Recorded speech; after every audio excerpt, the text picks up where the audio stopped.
Hey G7, this is the global gender gap. Did you know that it will take us another 135 years to bridge it? That the pandemic has set us back by a generation in closing this gap? That marginalized women and girls in the global south are most vulnerable to the impacts of the climate crisis, even though they have contributed the least to the problem? We need to turn this phase of crisis into a phase of change. This phase of change needs all of our faces, all of our voices, and we are ready to face it. So, are you ready? We are the W7, a joint force of representatives of gender equality organizations and advocacy groups. Our goal is to bring gender justice into focus within the G7. Our demands will be poured into a final declaration, and we hand it over to the presidency. So join us and become a face of change. For more than 45 years, the G7 has represented an informal forum of the formerly most powerful economic nations of the global north. The G7 is not just this one summit, it is a long process with an influential outcome, the G7 communique. So let's face it, women in all their diversity need to be wherever decisions are being made. Represented. Together, we create a gender equitable way out of the crisis. W7, time to face the change, time to bridge the gap and get over it.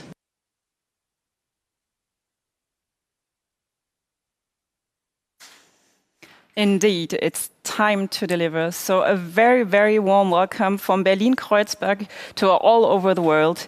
So we're here with some of the W7 advisors in the room, and they are going to make some noise so they can hear them. Thank you so much, because it's good morning, good afternoon, or good evening, wherever you're joining in from. We are very proud that you're taking your time to be with us today. My name is Juliane Rosin. I'm the head of international affairs at Deutscher Frauenrat, which translates into the National Council of German Women's Organization. And they are very, very proudly hosting the W7 this year. And we are really excited because today the Chancellor and the G7 President, Olaf Scholz, will join us and we'll hand over our recommendations to him, the outcome of a very intense process for several months. And I assume you're also very keen on reading what we came up with, so no worries. Just join us on our website, w7.org. There you find everything you need, our communique, the implementation plan, but also information on our speakers and the schedule for today.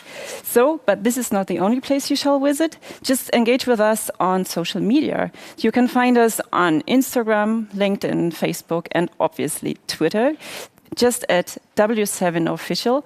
And please use the hashtags W7 Summit 2022, but you also can use the hashtag Time to Deliver. And last but never least, you're joining us through our website, and there you can see there's a chance to chat with us and engage with us. And we have a very first question we want your answer to. What do you think is the most important thing right now to achieve gender justice? So what's the most important thing to achieve gender justice? Please give us your quick and short answer, just 1 to 3 words, and we'll take a look at it later during the day and show you the results. So, just some final remarks. The most part of the program will be in English today, but the Chancellor himself will speak and answer our questions in German and give his speech in German. But no worries, there's a chance to click somewhere behind around the screen, and there you can change the languages from English to German and the other way around. And as I said, you are very welcome to engage with us and post your questions and comments, especially during the panel. You have a chance to also vote on questions someone else put there. So, and we take all the questions very seriously. Just might be possible because we're very tight on time that we don't manage to answer all of those. But so please vote on the questions so we know what's the most important thing for you to know. And well, the good audience already realized that someone's sitting just behind me, so I will join her. Let me introduce Diana Sarosi. She is working at Oxfam as a Director of Policy and Campaigns. And you're sitting here because you're based in Canada. and Canada was hosting the very first ever W7 summit back in 2018. Yes, and we met there. So I assume we learned a lot during this very special time for you. So is there anything you want to exchange with us about your experience? Yeah, thank you. It was indeed a very exciting time. I think the Canadian presidency really set a new precedent in terms of addressing gender equality within the G7. They created the Gender Advisory Council. They mainstreamed gender throughout. And yeah, lessons that we learned from that is it is important to engage with the GIAC. And, you know, it's sad to hear that it's been kind of late on the German front with the GIAC being established. And that's one of the things I'm looking forward to hearing from the Chancellor later about. But also it's important to go with priorities that the government has set, right? Like you get the most momentum on the issues that the government wants to move forward to. So in this context this year, we know that care is really important for the German presidency, and they have prioritized it. They're very active in the Global Alliance on Care, right? So use that as an opportunity to really push forward really great progress on that. Feminist foreign policy is another one, for example. And then also the ministerials are very important avenues for influencing. We're sort of focused on the leaders track, right? But there are all these ministerials where I think it's much easier to get voices into those spaces from civil society and really push for civil society to be part of the agenda, right? And then, yeah, advocacy really needs to happen at all G7 country levels, right? They all need to agree for something to move forward. So it's really important that, the activists really focus on their own countries during that time. Yeah, I think the video in the beginning just pointed out this as well, because most people believe it's just a 2 days event, right? And all the decisions are just being made there. And yeah, it's a bunch of negotiations, and we as civil society need to organize ourselves. And then we need to be ready to present our recommendations in all those tracks, but we need to organize ourselves. And this is what I think W7 does quite well at the moment. Exactly. But your impression from yesterday, what do you take with you? I think one highlight for me was the speech by Lisa Paus, and especially when she mentioned that feminism is the antidote to authoritarianism, right? And that's really great to hear. But it's not really clear to me yet whether governments understand that it's women's rights organizations that are making that change, that are organizing, that are, really sustaining these gains. And I think often that's not quite clear to governments. And, this has been studied. There's evidence behind it. And because it's not quite clear to them, there's just not enough support for women's rights organizations. The resources have been very tight, and especially throughout the pandemic, a lot of resources have gone to multilateral bodies like the UN, COVAX, and so on, right? And with ODA not increasing, that means, once again, women's rights organizations are the last ones to receive resources. So, yeah, I think it's really important that we bring that message very clearly to them. And then the other thing that always strikes me is the governments say the right thing, right? They're saying the same things as us in many cases, right? But when it really comes to putting that into action, that's where sort of the gap is. So really focusing on implementation of what they're promising. We have the laws, we have the policies, but also really thinking through what's a feminist approach to policy making, and that really means working again with women's rights organizations. Often it's consultation, but I would say, no, let's make it collaboration, right? And and work together in getting these things implemented because it takes that, engagement on all levels. And then what's also struck me is sort of, we're at a very interesting time in history where we're experiencing one crisis after another, and that's not going to go away. It's probably going to get worse. And so with governments sort of constantly wrapped up in the urgent things, the important things don't happen. And so a lot of the things that we're sort of working on are the important things, right? Like it was really great to hear yesterday that the German government wants to have a feminist development assistance policy, right? But again, development assistance is seen as important, not urgent. And so really making sure there are resources, capacity to keep those important things moving forward, I think is going to be a real challenge for all of us. We've heard this G7 is very much preoccupied with the war in the Ukraine. Obviously, it needs to be. It's a terrible situation. But again, there are important things that also need to move forward. So keeping an eye on that.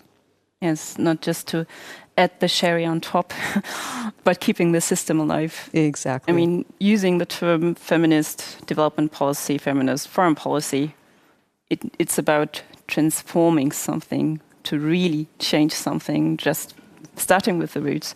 And, well, at least it's promising they're changing the words, and we'll keep on watching them, right? Yes. So what are you looking forward today? Well, I'm obviously really looking forward to the speech by the Chancellor. It's exciting that he's here today and wants to listen to us.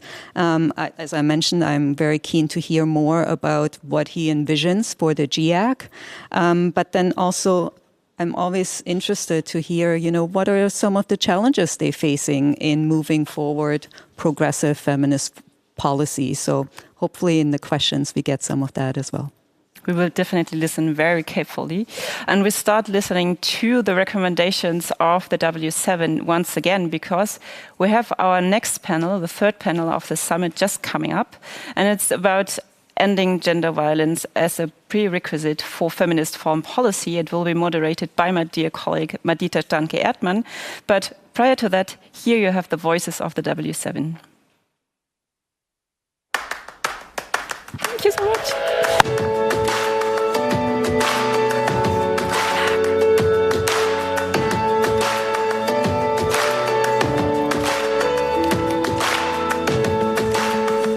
Hi G7. Violence against women and girls and gender-based violence are human rights violations. They are both cause and consequence of gender inequality, and they undermine all other efforts aimed at women's participation and empowerment. We, W7 advisors, thus call on the G7 to commit sufficient financing and funding for GBV prevention, response, and protection. And enable quality prevention that is accessible to women and girls in all their diversity in conflict and crisis-affected regions. To ensure solid commitment and investment in promoting sexual and reproductive health and rights, and increased access to contraception and safe abortion services, both in their countries and overseas. To commit to eradicating female genital mutilation, forced and child marriage. Dedicate 25% of GBV funding to women's rights organizations and feminist movements. Gender inequality and unequal power relations are central obstacles to sustainable peace. We call for a foreign policy that dismantles patriarchal, colonial, and racist power structures. We call for a radical shift in foreign policy towards a feminist foreign policy, where decisions are based on participation, inclusion, and a human rights-based approach. We, the W7 advisors, call on the G7 to implement a feminist foreign and development policy in all G7 states. Promote and improve the rights of women, LGBTQIA+ people, indigenous communities, BIPOC people, people with disabilities, the youth and elders at all levels. Increase the military funding and increase the funding of feminist women's NGOs. And to put gender equality in the center of programs funded by the official development assistance. And also, we request you eliminate all norms and activities that persecute and criminalize women's rights defenders worldwide. So, G7 leaders, are you ready? It is time to deliver. Are you ready? It's time to deliver. It is time to deliver.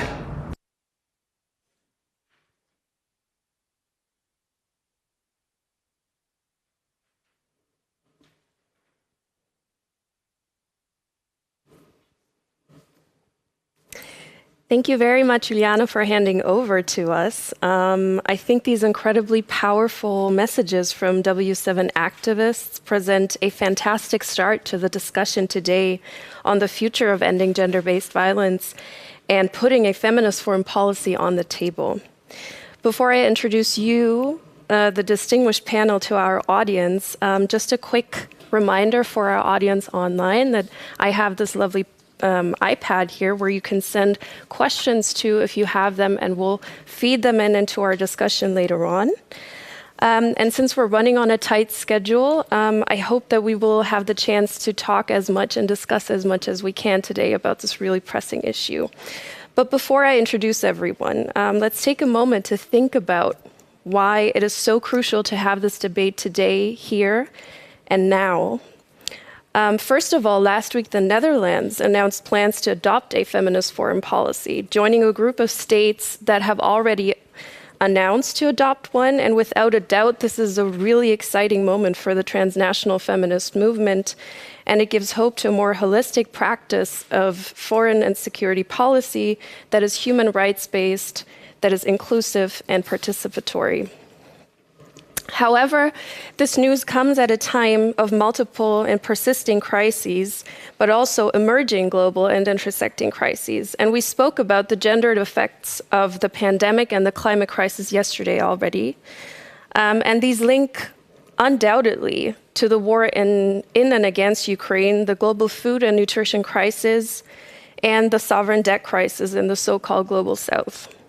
And looking at some examples, almost a year ago, we witnessed how the so-called Western allied forces withdrew from Afghanistan with no strategy or lack of support for staff who worked for international and national organizations, resulting in life-threatening consequences, particularly for women and girls and marginalized groups in the country.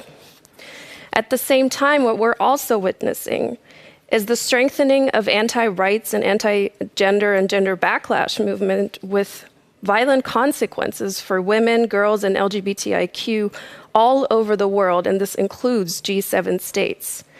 So these crises really make visible that the ancient feminist concept of the continuum of violence remains painfully valid.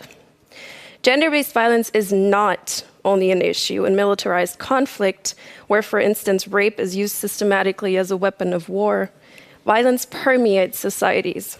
It is inherent to and reinforces structural, that is, racialized, gendered, and class global inequalities. And as current crises show, these inequalities condense in unequal access to political and economic participation, education, or land. We've known for a long time that how foreign policy is practiced actually shapes and affects the everyday lives of people, and it disproportionately does so to historically marginalized groups such as women, girls, LGBTIQ, and BIPOC. And it's becoming increasingly frustrating that these members of society are largely excluded from decision-making processes and inner circles of foreign policy, even though inclusive instruments for more peaceful and gender-just societies exist.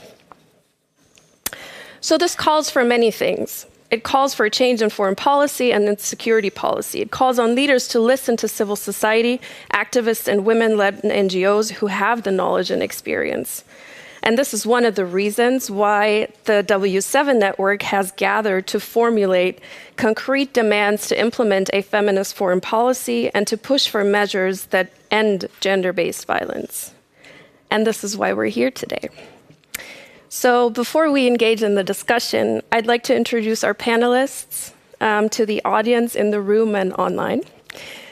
So first of all, a warm welcome to who's joining us today. Sanam Naragi Andalini, MBE, the founder and CEO of the International Civil Society Action Network, ICANN, and director of the Center for Women, Peace and Security at the London School of Economics and Political Science. Thank you so much for being here, Sanam. You co-authored the United Nations Security Council Resolution 1325 in 2000, so it's been a while, and have been acting as a hinge between civil society, academia, and policy, and it's an absolute pleasure to have you here today. Thank you very much for having me. It's indeed a privilege to be with you. Thank you. Next, Nahisha Halimi, you're a founder of We the Women, and editor of a collection of essays portraying Afghan women, experts in their stories of struggle and hope in Afghanistan. But you're also an artist, a filmmaker, a producer, and have been active in making Afghan women's voices heard and visible in the world for so many years. And we're so happy that you're here today with us. Next to my left is Spogme Ahmed. You're a senior global policy advocate for the International Center on Research on Women. And Spogme, you're an expert in multilateral bodies, such as the G7, and also one of our W7 advisors, on feminist foreign policy. And we're really grateful to have you here today in Berlin. And last but not least, we also have State Secretary, Minister of State for Europe and Climate, Dr. Anna Luhrmann, who is not here yet. She's at the Federal Foreign Office and should be joining us in a minute, actually, as the representative of the German government and the German G7 presidency. And we hope that she'll be here any minute. Right. And last but not least, Fumi Saito, who will wrap up the panel later on. We'll get you to on stage in a minute. Great. Now, the title of today's panel has kind of twofold feminist vision, right? First, it reminds us that ending GBV calls for nothing but to structurally change our societies and to overcome their patriarchal and often neo-colonial underbelly. And second, it puts forward that a true feminist foreign policy can only be implemented if we achieve such groundbreaking societal change on a global and local level. And this is why I'd like to start a first round of discussion about where we stand globally in our endeavors to reach this utopia.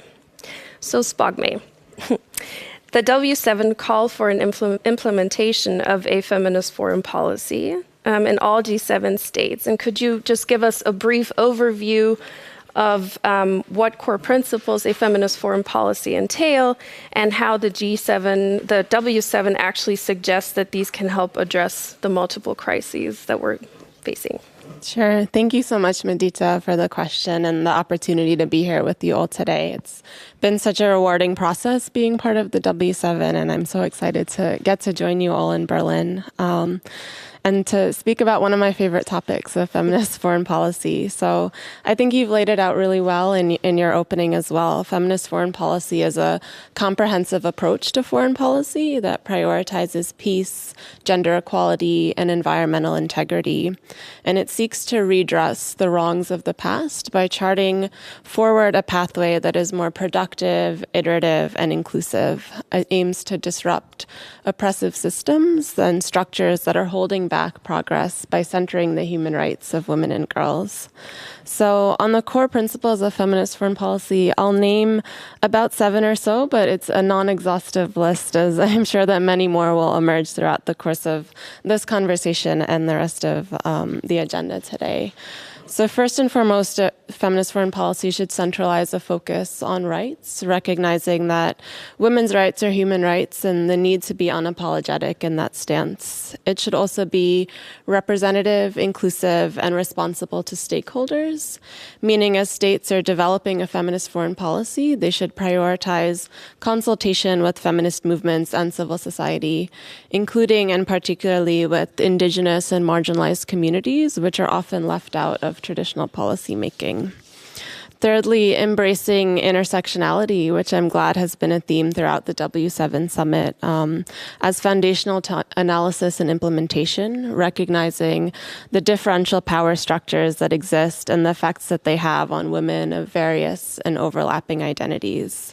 Another major theme is resources, of course. So feminist foreign policy is not just words on paper. We want to see a % increase in domestic and foreign budgets to gender equality. So as the W7, we've been calling for 100% of official development assistance to address gender equality, and for at least 20% of those funds to specifically target gender equality as a main objective. And we want to ensure that funds are flowing to the right places. So not towards increased militarization and war, but towards social services and positive reforms that are protecting and advancing human rights. I'll make also a point about accountability. So in feminist foreign policy, we want to see time-bound and measurable commitments, making sure that it's possible to monitor and evaluate what states are committing to, and making sure that we have a means of understanding progress, making sure that it's being successful, finding ways to fill gaps in progress and continue to chart our way forward.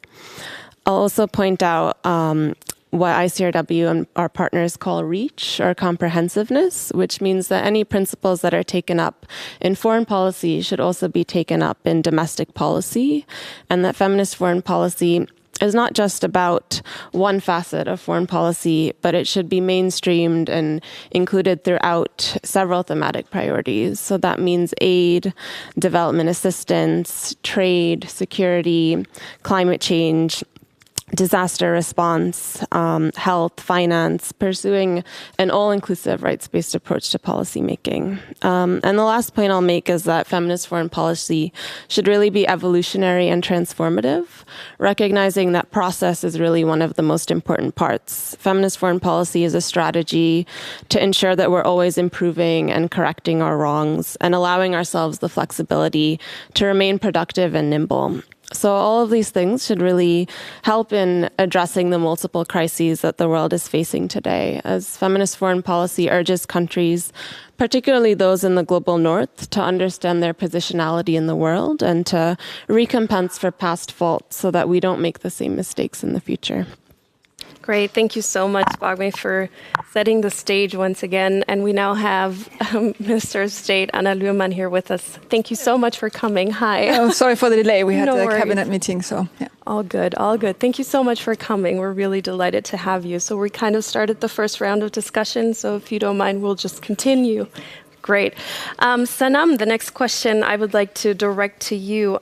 You have gained a tremendous amount of experience in policy and research on the Women, Peace and Security agenda, to which ending GBV is in militarized conflict and wars is a core issue. So with the WPS agenda turning 22 years this year, actually, where do you see the main challenges in implementing a feminist foreign policy? Thank you. I'm sorry not to be with you in person, but thank you for having me online. I wanted to add to the comments of my colleague who was just talking about the concept of feminine foreign policy. And if we situate it in the work that we've done so far, so 22 years ago, it was a global campaign that came from women in war zones saying we need the Security Council to acknowledge women's experiences in war, not only in terms of what happens to them as victims and survivors of conflict, but also in terms of their agency and how they're engaged in peacemaking and in conflict prevention, and also in terms of the needs of, say, women who were in fighting forces and so forth. So there is an element going back 22 years that we were saying it's really important to think about the people on the ground. And it's really important to consider gender responsiveness. So when we say, how do our policies have take into consideration the needs of women and girls? It's really simple in many ways. It's saying you're providing humanitarian aid. What does that look like? If you have to provide health and shelter to refugees and displaced persons, have you understood or have you taken into consideration the different needs of women and girls versus men and boys? It's been 22 years that we've been saying simple things, sanitary products, healthcare, It's not rocket science, but we have institutional blocks that are happening. Our humanitarian agencies, which governments have brought all of the humanitarian agencies that receive government funding to provide humanitarian aid, whether it's the UN system or international organizations, and said to them, you do strategies and practice of hunger prevention, you provide shelter. Well, why not sexual violence prevention in humanitarian settings? It's up to them. That responsibility to think about it is there. We have practices, but it's not being done. So 22 years since the adoption of the WPS agenda, which is in a way the precursor to this idea of feminist foreign policy, we are really at a point where we have to say, what's it going to take? We asked for reduction in military expenditure. We now have over $2 trillion this year being spent on weaponry, right? We've just seen another shooting in the United States of kids, with an AR-15. The idea that violence is acceptable and peace or dialogue and negotiations is seen as weak needs to shift as well. So it's the whole, it is a transformative agenda. It is very much what I call transformative equality, because it's not that our agenda is not simply that we want peace for women and we don't care about the men.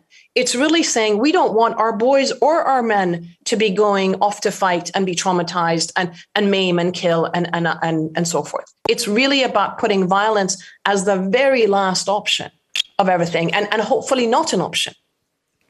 Every act of violence is a choice that somebody is making. It's not inevitable. It is not necessarily, the essence of human nature, actually, because if you look at the world, even in war zones, underneath that layer of violence that the media reports on, people are trying to live their lives. And we're in a state right now where we have to ask ourselves, why is it that world war has not only been possible, but we're also thinking about it as being probable again.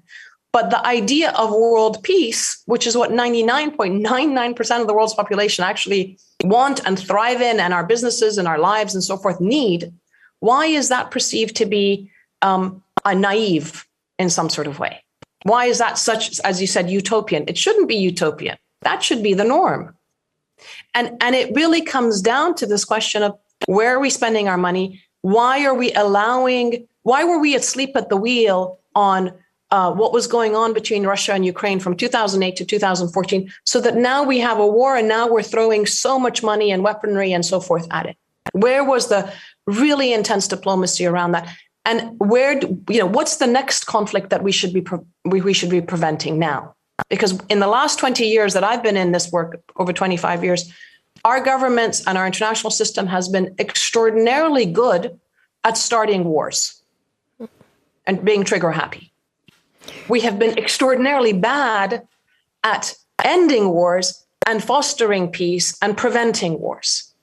And it's now gotten to the point where the public understands this. And so this idea of a feminist perspective and what the women say and what the women are doing and how we perceive these things and how inclusive our practices are, it's tested, it's researched, we know it works. It's just a question of getting it done right now. And as you said, it's about putting resources into the work of women's movements, but it's also about bringing women peace builders to the spaces and tables where these decisions are being made and heeding their voice, not just saying, oh, we had somebody and they came to the Security Council and spoke and how wonderful they were, but genuinely heeding their voices. And I'll end with this, and I'm very glad we have an Afghan colleague. If Afghan women peace builders had been in Doha throughout the negotiations, Afghanistan would not be in the state that it's in right now. And the challenges that Afghanistan and Afghan women are facing is not only in Afghanistan, because it's given resurgence to radicalization and extremism across the world. And every extremist movement we see, whether it's the ones who claim Islam or white supremacy or Hindu extremism, all of them have misogyny and the coercion of women at the heart of them. So we're in a very, very difficult stage right now. And we have a lot of answers. And as you said, it's a question of whether our governments are willing to deliver now under the auspices of feminist foreign policy. Thank you. All right, thank you. So given our tight schedule that we're running on, I'm going to just pass over to you, Nahid. with all of your experience, all the conversations that you have had, all the women that you've talked to in Afghanistan, what do you consider missing from global foreign policy, and how do you see this happening or playing out in Afghanistan? Thank you so much, Medita, and thank you so much for all of this, because it is extremely important, and it's lovely to be sharing the panel with everybody. Sonam, I'm a huge fan. Thank you so much, and I will chime into what Sonam and you just mentioned. Staying with Afghanistan, and I don't want to repeat everything that everybody else has said, so hoping that we can get something more. Just a couple of weeks ago, and in the last couple of weeks, actually, many European countries have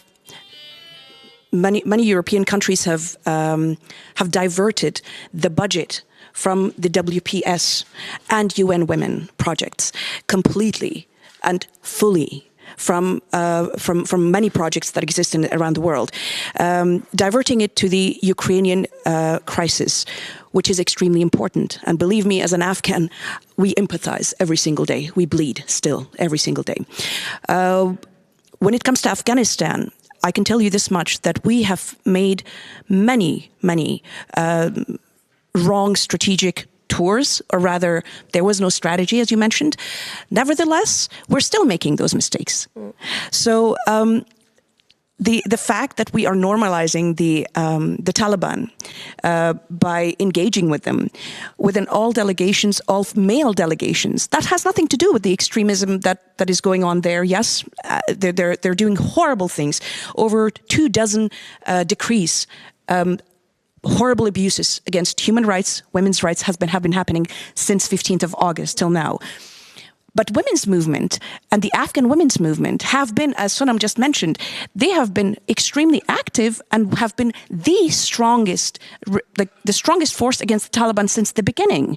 In 2017 and 18, when we sat in all of the conventions and Geneva and UN and everywhere, we literally painted out this blueprint of what we're living today. We warned the whole world. But again, nobody listened. Although the expertise comes from that. The top peace builder, peace practitioner comes from Afghanistan. She is there. And I spoke to her last night. And one of the countries which was really, really a blow to my heart is Sweden. Sweden and Norway have cut a lot of their WPS funding. And that is something that I never understand as an Afghan, as well as a Canadian, and as somebody that lives in both worlds and works in both worlds. Why do we have to, the first thing that we cut on the table is at the cost of women. We signed a peace deal, or a so-called framework of a peace deal, at the cost of women and girls. And today, Afghanistan is the only country that does not allow its women to study secondary school, but the world is watching. Although we don't have to watch, we can do a lot of things. I'll leave it at that, because I know I can speak a lot more. I'll come back to the next round. All right. Thank you so much, Nahid, for sharing these insights with us. It's invaluable, actually, to have you all here with us today. I'm going to turn to my right side now, State Minister Anna Lyuman. In the face of all the conflicts, all the crises that we're looking at right now, and all of these insights that have been shared with you now, could you tell us what concrete steps the Foreign Office under the G7 presidency has tabled in order to implement a feminist foreign policy, and maybe also how gender-based violence plays a role in that? Thank you. Sure. Yeah, thanks for having me. And indeed, with the new government now, we're implementing a feminist foreign policy. And it's very clear that this really means a very, very broad strategy of changing a method for everyone who works in foreign policy. Not something on the side, not something that's nice to have, but really going to the center of foreign policy. To you all know the aim of 3R plus D, so representation, rights, and resources. You were talking about the importance of resources as well as diversity. So this is really, so we are basically, when we came to office half a year ago, we're caught in the middle of a lot of ongoing crisis and a big new one accelerating. But we're still keeping track and particularly now when we're talking about Ukraine, and it becomes clear once more that crises are not gender blind, right? When we look to Ukraine, we can clearly see that women and girls are impacted differently, are impacted oftentimes worse than others. So it's very clear. I mean, Sanan talked a little bit about this. Of course, sort of at the very heart of it, we need to ask the question about prevention, right? We need to ask the question about, okay, how can we create a system actually that doesn't create those imbalances and those incentives to forge these kind of wars of aggression. That is true, and conflict prevention is also there very high on the agenda. On the other hand, I would also, maybe to spice up the discussion a little bit, also like to challenge you here a little bit, because I think we make a mistake if we sort of suggest that a feminist foreign policy is sort of creates this ideal type of world and is sort of blind to the fact that sometimes in war, also women need to defend themselves with arms. Yeah.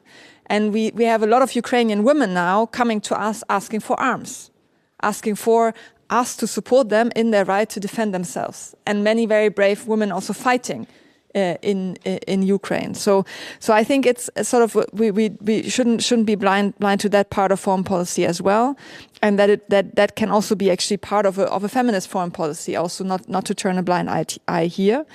You asked for concrete steps. Here, of course, in the view of these really horrific reports about gender-based violence in Ukraine, we are of course stepping up the support to both documenting cases and working with survivors. We've increased our yearly support on the UN Human Rights Monitoring Mission in Ukraine. In 2022, we will overall provide 1.5 million euro. We've, of course, stepped up humanitarian aid to Ukraine, which is now at over 400 million euro, and make sure in all the implementation that the feminist perspective is also there, and the gender-sensitive aid approach is used in the distribution. And we will also support a network of survivors already actually since 2014, because war has been going on in Ukraine since 2014 for the survivors of conflict-related sexual violence. So I think that's important. And finally, of course, we support the International Criminal Court by bringing those to justice, holding those to account that are the perpetuators of this violence. Okay. Thank you very much for sharing these first points with us. I would like to initiate the second round of discussion now with all of you, kind of painting a vision or kind of the future of what a feminist foreign policy could look like, since we now took a look at where we're standing. And I think, Sanam, I would like to turn to you again, and if you would like to, chime in on what the State Minister just said. You said before that we have the instruments, we have the WPS agenda, also as part of a feminist foreign policy, as a meaningful peace-building instrument, but it's kind of absent from the discussions on Ukraine and other ongoing conflicts right now. So could you paint us a future, maybe a realistic, maybe also a little optimistic future of what this could look like? Thank you. I just want to echo what the State Minister said. I'm not naive about the question of whether women want to fight when their lives and their nation and so forth is at stake. My point is that we should be striving not to get there, number one. And then once we're there, we should be striving to do whatever it takes to stop the violence and move the discussions back into, or move the conflict back into a dialogue space wherever possible. And within that, also taking into consideration that women who have been part of the fighting forces have their needs as we emerge from conflict. So one of the things that, for example, we saw with South Africa was that women were part of the fight against apartheid. And while many of the men ended up going into the politics, the women, actually, many of them ended up having to go into sex work because there was no program for them. So there was that level of injustice also that happens even for women who are fighting for literally also involved in the war. Two things I would say. One is Afghanistan. we have to be focused on Afghanistan and get it right, given all the wrongs that we've done. There has to be a genuine focus on how do we heed what people are saying, create spaces for the dialogue. For example, Hannah Neumann, a German MEP, went to Kabul recently, and based on conversations and discussions, the idea was, if you want to talk to the Taliban, because at some point we have to be realistic about it, make sure Afghan women are in the room. It's not rocket science. She was able to do it. Why isn't the UN or why aren't other delegations doing it systematically, right? So we have to create the spaces for direct engagement and involvement. Similarly, with the case of Ukraine, there are dialogues or there are some negotiations going on, whether it's behind the scenes or back channel or track 2 or whatever you want to call it. We must make sure that if we're not bringing women to the table, if we're not engaging Ukrainian women who are peace builders at present, which we should do, right? Bring them along. They were the ones who were trying to address the issues from 2008 to 2014. Anyway, they're the ones that are still trying to do humanitarian work. Are we supporting their organizations? Are we convening them and listening and asking them for the solutions that they may have? That's one side. The other side of it is making sure that any discussions on ceasefires, truces, etc., also fold into them the question of sexual violence and safe passage for women and girls and children going through. And if the Russians tell us that it's not their soldiers perpetrating these kinds of crimes, why not have a joint investigation team to be there and challenge the, if you want, challenge the lies, challenge everybody's statements, but that are not true on the ground. We have to be moving towards some way of trying to end the violence there, but also making the process inclusive. And you know, again, for example, if we had from 2014 onwards, the business community, the religious community, the militaries from different sides, the women from different sides, young people, the media, in different spaces for dialogue between Russia, Ukraine, the OSCE, and others, would we be where we are now? And is there any way of creating that kind of a space for dialogue from now moving forward, even as the war is going on? We have to do things differently. You know, Einstein said it. You keep doing the same thing, expecting different results. It's madness. We have to change the way we think about war and that we think about peace. And at the end of the day, you know, there is the very macho element to all this, that it's all about sort of domination and coercion. I think a feminist approach to this is more around cooperation, collaboration, coexistence, and care. We have to care about the people that are paying the price for the war, for the mistakes, and for the lack of care to prevent this war and the next war and the next war. Thank you, Sanam, so much. I would like to actually pick up on what you just said, you know, kind of creating this vision, this future, what we need. Nahid, could you... So given all of these dramatic developments in Afghanistan right now and the sheer complexities of it, could you give us maybe 3 to 4 things that, if you had the chance, which you do, to speak to a G7 leader today, what do you need? What does Afghanistan need? What do Afghan women need right now? Thank you so much. Thank you, Sanam, for pointing that out. That I will chime into what Sanam just said. We need the spaces.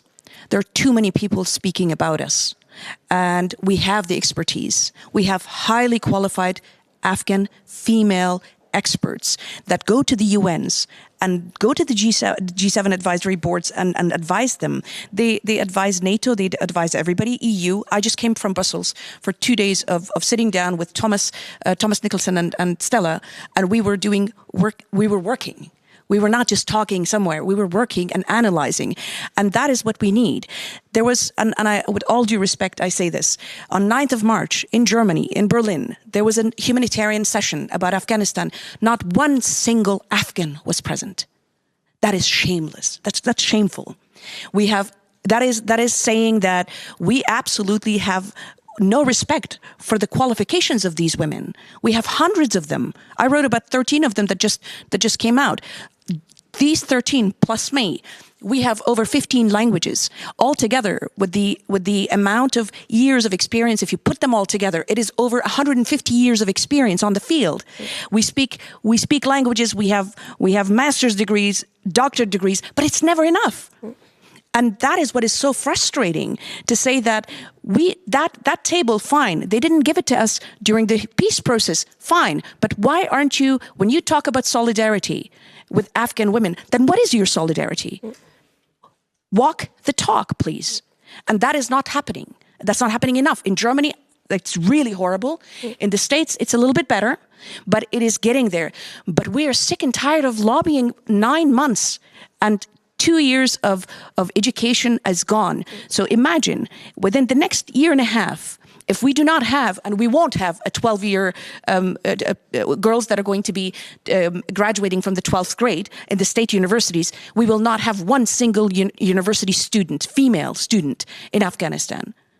That we are not allowed to walk on the streets without a reason, or mahram and all of that stuff. That's a completely different panel, let's say.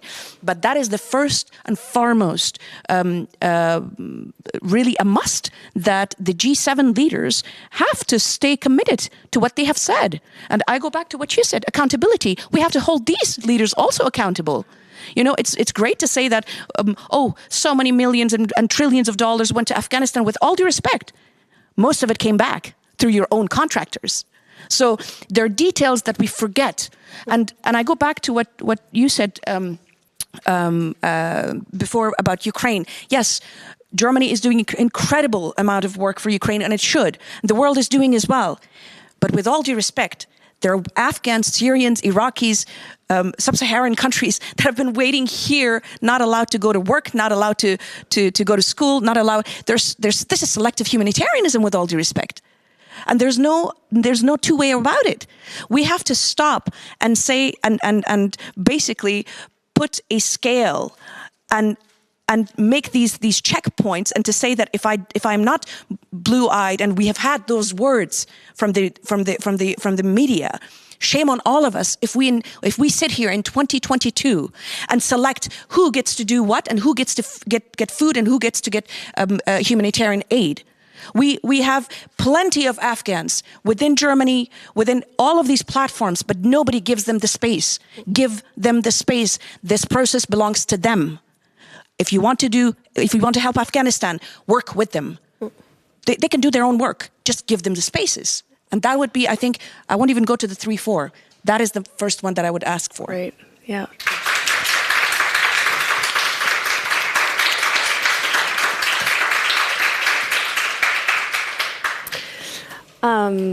State Minister Luhrmann, would you mind reacting to this? Maybe how the Foreign Office thinks about creating space, I think this would be very much valued in this talk today. No, indeed, that is a key issue. As I said, the representation part of feminist foreign policy, and representatives should, of course, always be the ones that are concerned. I took note of what you said about this meeting on 9 March. I wasn't personally involved, so I can't really comment on it, but I'll follow up and check what happened. I also I think that's sort of this working with those that are capable to actually lead the way out of their own problems. That should be the key guideline. I was myself in Afghanistan back in 2000. What was it, 5, 6, working with Sabrina Saqib, who you might know. I was at that time the youngest member of parliament here in Germany with 19 years. And she was the youngest female member of the Afghan parliament. So I went actually there for 2 weeks, and we worked a lot together there.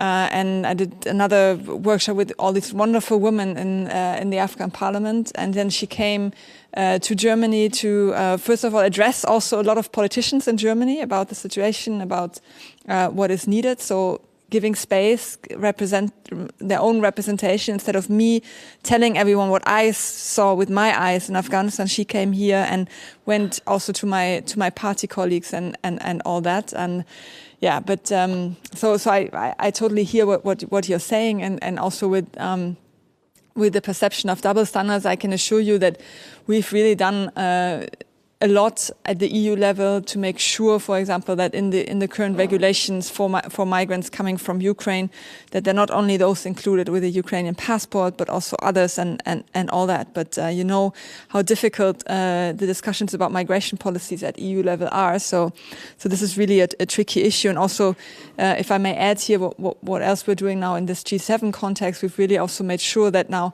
in the G7 agenda and discussions and resolutions, really also the issues of gender-based violence, of inclusiveness are really framed also at a very high priority level.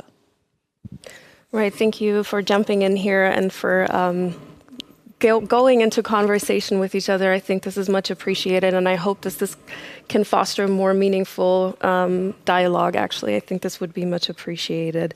So given our time frame, I would actually like to zoom in on a different topic now, a little bit with you, Spagme. I think what we learned so far on this panel is that we don't need policy that merely cushions the effects of violence in society, but that we need systemic change, right? And one thing that really affects women, BIPOC, and LGBTIQ disproportionately is that of gender backlash and anti-rights, anti-democratic movements right now. It's, you know, given the global effects of all of these crises, I think they very much link to what we've debated before here as well. So, Spagme, given the fantastic implementation plan of the Women's 7 and also the communique, how do the Women's 7 envision to counteract these really, really dramatic and violent developments, actually? Sure, thank you. And this is such an important question, and I think it's one that's becoming even more prevalent by the day. So in our W7 communique, we're asking G7 leaders to counteract anti-gender, anti-rights, and anti-democratic movements, as you've laid out, and to offer protection for those who are facing multiple and intersecting forms of discrimination. We're also asking these governments to really follow through on their political and financial commitments and to see through their words with action and accountability. So I'll name just some of the recommendations that my fellow W7 advisors have laid out. So as related to gender-based violence, the W7 is really asking for long-term, flexible and sustainable funding for the prevention, mitigation, and redress of gender-based violence. We're also asking for the repeal of discriminatory laws, including those that criminalize sexual and reproductive health and rights, and for increased investment into SRHR as essential services. So legal protections and sustainable funding are just two mechanisms that could be used to really counteract against the growing and consistent threat of anti-gender movements.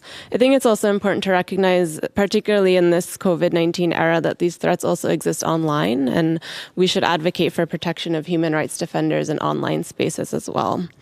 So I think relevant to this question, we should also realize that the opposition is well funded and the opposition is well organized. I'm coming from the United States, and I know that news out of the US has been making global headlines as news around the Roe versus Wade and abortion rights decisions have been disappointing and infuriating, but it's also a case study of the effectiveness of anti-gender movements. So for years, the opposition movement was consistently organizing, building their own alliances, spreading disinformation, and seating anti-choice candidates at local, state, and national levels, including judges whose decision-making can be long-lasting and often permanent. Anti-gender groups are also organizing at multilateral levels, including at the United Nations, conducting their own advocacy with member states, and monitoring developments that are threatening their own agenda. So I think, given all of this, G7 leaders should really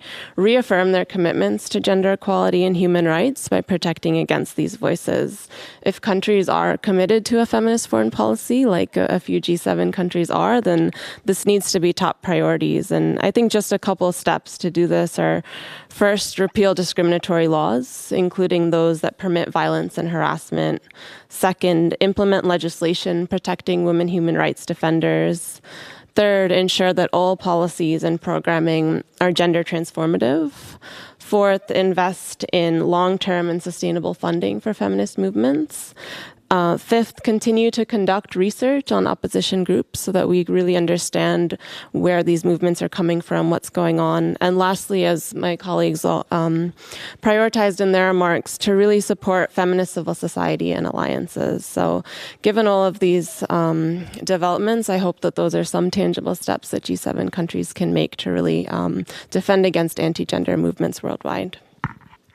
Thank you so much, Spagme, for laying out these points. I would like to, before coming to the round of final statements today, I would like to turn to you again and dig out one of the very concrete agendas that we actually have, the Istanbul Convention and its implementation in Europe. And we all know that it's at stake and that it's threatened. And I think it would be really important for the audience to hear from you how the German G7 presidency will assure to protect and strengthen the rights of LGBTIQ and BIPOC in foreign, but also, and I think this is a really important dimension of feminist foreign policy in a domestic context. Thank you. Yeah, sure, thank you. Yeah, let me start maybe with the Istanbul Convention, because it's really horrific that now not only we see this global backlash against women's rights, but that even some countries have resigned from the Istanbul Convention, particularly Turkey. So we really made the promotion of this convention and the signing of this convention a top priority. Annalena Baerbock has just mentioned it again in her speech at the Council of Europe ministerial meeting last week, and really asked for everyone who hasn't signed it yet to sign it. We do so as well in diplomatic communication, but also in bilateral meetings with the non-signatories, like the Armenia, like the Czech Republic, because it's really the Istanbul Convention is really the most far-reaching legal instrument we have. So we really need to strengthen it, build on it, and use it to actually help to prevent and also combat gender-based violence. When it comes to LGBTIQ, here also, the most important sort of results always of this G7 process is first, that things are being brought on the agenda, right? So we've definitely done that, and also included the issue in the development ministers' communique that was just published. We are striving to include it in the leaders' declaration. So just also to really send this clear signal that yes, the G7 highlight this point, and we're pushing back against this backlash. And I think also it's in general it's a really good sign that by now we have 10 countries that have committed to a feminist foreign policy. We're very grateful to the front runners like Sweden, and we're actually now ourselves a bit in the process of learning from them. So we're basically, and also I heard very carefully the suggestions that you made now. So we're basically in listening mode to develop our own strategy of a feminist foreign policy, and to make sure that in the end it brings really tangible results. Thank you very much. And I think it's pivotal to emphasize again that this is a room full of experts of civil society and feminist experts who have done a lot of work. You have all the knowledge here, and they're all happy to contribute and be part of the conversation. So what I would like to do now is give everyone on the panel the opportunity to have a final statement. And Sanam, I would like to start with you. Please remember to stick to your time limit a little bit. That would be great, like all of you, because I know there's so much to say, but we have so little time, and I hope that we can carry on this conversation at some other point. So Sanam, the floor is yours. Go ahead, please. Thank you. I'll keep it very simple. 77 years ago, after World War II, world leaders at the time got together and they came up, the Charter of the UN was formed. It took us 500 years to finally create the institution. I've done the research into the history of what the ideas were. Finally, we get the UN after 2 world wars. And the essence of it is that future generations should never experience the scourge of war. 77 years later, we have over 80 million people internally displaced. We're spending over $2 trillion on weaponry. we are heading back into a place which is incredibly dangerous. And it really is up to our generation to change that kind of, it's like a big tanker. It's heading into a gigantic iceberg. We have to shift it. We have to turn it. And again, the good news is that we have so many of the structures in place. It's really about drawing on them, fostering the ecosystem for peace and the prevention of violence. It's about co-creation, because me sitting at an INGO, government, local organizations, all of us are needed. And honestly, the cost of doing what I'm saying is minuscule compared to the cost of a missile or a nuclear warhead. I'm coming from England right now. You know, we're putting 10 billion pounds into 40 new warheads, nuclear warheads. They're only useful if they're entirely useless. Just think about it. And why do we need 40? You know, again, I'm not naive. Let's have 35. Let's have 25. Put the money into human security, human rights, dignity. That's all most people want. We should not allow that 0.01% who benefit from war and violence to be dictating our futures forever. And that's really what's happening right now. So it's really a challenge to our generation and to our leaders right now. And I think we can do it. Thank you.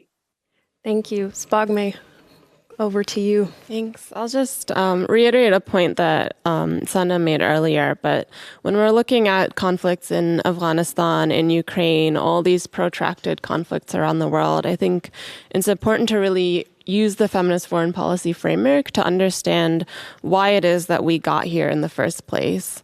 What are the systems of colonialism, capitalism, extractivism that continue to fuel these conflicts, and how do we avoid them? So I'll just reiterate that point once more and point to feminist foreign policy as a mechanism to humble ourselves, to imagine a new world order, and to chart a pathway forward that is more productive, that questions our positionality in traditional geopolitics and looks at a more peaceful world order. And of course, the point about funding, I'm glad that it was raised in the summit yesterday, and I'm glad that it's a priority today. But really, we're looking to G7 countries this year and in subsequent G7 summits, G20 summits, to commit more funds to gender equality globally, not just in their domestic budgets, but also as part of their official development assistance. And really to invest directly into feminist movements and to civil society globally, so that we know where the money is going, and we know that it's going to a more productive and transformative place. Great. Thank you so much. Nahid. Thank you. I'll take your 40 seconds. Before I say, I will stay with my time. Oxfam, thank you so much for being here. The Oxfam report just came out about 24 hours ago, if I'm not mistaken. I just want to give you some numbers that are going to be in your mind before I tell you why you'll connect the dots. 263 million and 573 million. 263 million is the number of people pushed into extreme poverty since the start of the pandemic. And 573 million, almost double, is the number of the new billionaires created since the start of the pandemic. The top 10 richest billionaires in the world, all men, by the way, are worth more than the bottom 40% of the entire human race. Billionaires' wealth went up more during the first 24 months of the pandemic than in the last 23 years combined. So for those who are trying to say that we have been together in this pandemic, please save it. We haven't been in solidarity in this pandemic. And at the same time, for these kind of billionaires, we call them super rich, the normal people. And for those who are really thinking about not taxing, we should be thinking about taxing these super rich billionaires. It is not okay for 10 men to be having more than 40% of the human race. That is not okay. There's something wrong there. And having said that, I would like, and this is a recommendation or a demand from a lot of the Afghan women experts and defenders, like Maryam Safi, and reinvest your money in WPS, please. Because if you don't, that what is happening in Afghanistan will be the case in many different countries. And it is the women's movement that upholds the values of the G7, that the G7 countries, so I always say this, they hold these values in word with such pride, but it is those women on the ground that do the work. So don't make that mistake to say that is the reason why we do things, but please walk the talk. Thank you so much, Nahid. State Minister Luhrmann, the floor is yours before I hand over to Fumi to wrap up this really incredible panel. Thank you so much. Thank you. Yeah, a foreign policy that's not feminist risks overlooking the interests and the rights of half of the population. So for me, it's a no-brainer that any foreign policy actually needs to be feminist. And I think all of us here agree on this observation, but and overall in the world, I think we've made progress towards this goal of a feminist foreign policy in some ways, and we have had setbacks in many other important ways. And the progress is that actually these kind of issues are now at the center of G7 meetings, that we have so many countries that commit to a feminist foreign policies, that we have a all too slow increase of women in the field of foreign policy, of representation, in the UN and security and all that. But we have horrific setbacks. I mean, just talking about Afghanistan, of course, where we had decades of at least hope, education, progress, and now really a lot of darkness. And we have setbacks when it comes also when we look around in Europe to far-right populist movements, to far-right extremist movements that are really challenging. I mean, I sit always right next to the German radical right party, AfD, in the parliament. What they say when women speak in parliament is not to be repeated here. So we have a lot of setbacks, and that's why I think we not only need to walk the talk, as you said, but we also, those of us that believe in this agenda, really need to combine forces and really need to work together in order to achieve our goals, because the opposition is really very fierce. And as I said, we are in the process of formulating this feminist foreign policy, so we're really open for suggestions, for your feedback, for your ideas, to include them now in our strategy. And I'm looking forward to continuing the conversation on that. Thank you very much. And I would now like to ask Fumi Saito to come on stage and wrap up this panel for us and give your thoughts on what you've heard and what we're looking forward to maybe as well. Thank you. Thank you for inviting me to wrap up the last panel discussion, which is really intriguing and exciting to hear. In this session, actually, the panel is talking about gender-based violence and the implementation of feminist foreign policy. And I tried to be a little bit short. And then Spogmay introduced the core principles of feminist foreign policy. And she also calling for accountability and a time-bound and measurable commitment. And also, Professor Sanam, she studied with historical background of women, peace and security from her experience for 22 years and focusing on people on the ground and gender responsiveness. And she also questioned all of us about our responsibility for the future generations and as opposed to the current trend of militarization.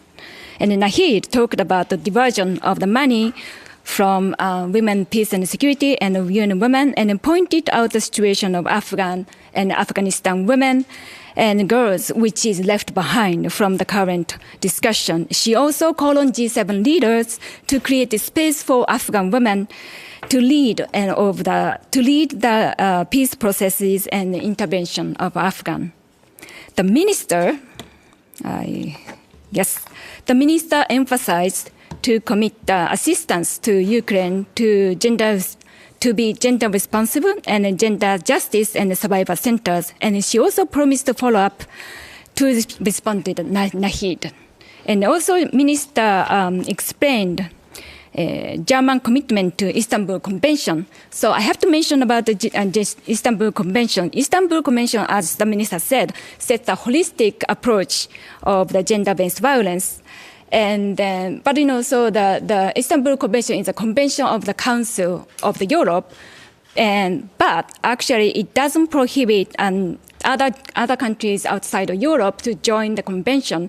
In fact, all countries in the G7 countries outside of the Europe, and which is the United States and Canada and Japan, all have an observer status to the Council of Europe, which means so the observer status countries have obligation to follow the principle of the Council of Europe, which means that G7 actually leader summit is the ideal platform to promote Istanbul Convention. So we. W7 advisors call on the G7 country or G7 leaders to follow the Istanbul Convention and then to promote the implementation of gender-based violence-related laws and policies, normative framework, and plans. And the last, actually, responding to Dr. Sanam's question and to all of us, and we have to do things differently. And how do we do it? One of the responses from W7 advisors is to implement feminist foreign policy. So that's all. Thank you very much, Fumi. G7 leaders, there's a lot of work to do to translate everything that we just heard into tangible outcome. Feminist and women-led civil society organizations are here. They will challenge you and hold you accountable because it's time to deliver now. And this is where I hand over to Juliane again. Thank you all very much for being here. Thank you so much. Thank you so much for this very intense but very engaging panel. So we have a short break now to prepare ourselves for the presence of the G7 President and German Chancellor Olaf Scholz. Please be back at 1:30 sharp. See you then. Bye.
Thank you so much for joining us again, because now it starts the most important part of the W7 2022, the handing over of our recommendations towards the G7 President and His Excellency, the Chancellor Scholz. But without further ado, I will hand over to our President, the President of the National Council of German Women's Organizations, Dr. Beate von Michel. The floor is yours. Okay, thank you, Juliane. Your Excellency, Chancellor Scholz, dear Chairwoman of the G7 Gender Equality Advisory Board, Professor Almendinger, dear Women 7 representatives, dear colleagues, allies, and friends, distinguished audience. It is a great honor for me to welcome you to the W7 Summit, Your Excellency Chancellor Scholz, today. The G7 presidency is a major opportunity for Germany to deliver on its feminist foreign policy agenda and to promote the rights, resources, and the representation of women and marginalized groups. With your attendance, you are prioritizing this agenda. Thank you very much for joining us today. My name is Beate von Michel, and I'm the president of Deutscher Frauenrat, the National Council of German Women's Organizations that represents 60 national women's associations and organizations. And I'm proud that we are taking our advocacy to the international level and hosting this year's Women 7, the Civil Society Dialogue on Gender Equality to the G7. Germany's G7 presidency in 2022 comes at a time of global crisis. The war in Ukraine, the climate crisis, and the COVID-19 pandemic. We are deeply concerned about the violent effects these overlapping crises have on women and girls all over the world. And here are some numbers. More than 5.5 million people have fled Ukraine since the war began, according to the UN Refugee Agency, and the majority are women and children. Up to 80% of the 21.5 million people fleeing due to climate-related disasters are women. With the pandemic, it will take us at least another 136 years to close the overall gender gap. And indeed, this is where the G7 countries have to act. In this historical moment, the G7 presidency brings with it a special responsibility to recognize the gendered impact of the current intersecting crisis, to enter in dialogue with civil society from all over the world, as we kindly do today, and to lead the world towards a gender-just economic and political transition with bold political and financial contributions. It is high time to see action, to see results and clear commitments by the G7 on gender equality. Time to deliver for a gender-just world has been the rallying call of the Women 7 in the last months. We have learned from experience how vital it is that G7 gender commitments are subject to accountability mechanisms. Their progress must be tracked and evaluated. Women 7 brought together an international network of feminist civil society advocates that developed a set of powerful demands on gender equality to the G7. I want to highlight here that 1/3 of our Women 7 advisors comes from the Global South. For us, this is crucial. G7 needs to open to the voices from the Global South. We very much welcome the collaboration of the 4 G7 partner countries of this year: India, Indonesia, South Africa, and Senegal. At the same time, more efforts are necessary to include further countries and groups, in particular feminist civil society, and to provide the financial resources that allow for their meaningful involvement. At Women 7, more than 60 advocates from 24 countries discussed and elaborated their most pressing demands on G7 leaders in a multi-stage consultation process over several months. And today, I'm humbled to present to you the priorities of our network of renowned feminist advocates condensed in the W7 communiqué. Before the handover, I would like to take the opportunity and highlight our main demands. At Women 7, we call on the G7 leaders to ensure meaningful participation and representation of women and girls at all levels of decision-making, to apply gender equality as a cross-cutting principle and to use instruments such as gender impact assessments to address structural discrimination, to implement gender-responsive budgeting globally and domestically to make the gendered impacts of budgets visible, including on unpaid care work, to invest in sex and gender-responsive intersectional data generation, and finally, to introduce an accountability mechanism that tracks and reports about the progress towards gender equality in the G7. Your Excellency, Chancellor Scholz, the German G7 presidency aims for progress towards an equitable world. With this communiqué, Women 7 offers you the tools to achieve this goal. We even included an implementation plan with concrete political and financial goals and indicators. It is all in here. Now we need you to support us in this. Let's use the G7 to really transform the system for sustainable solutions and gender equality at the heart of them.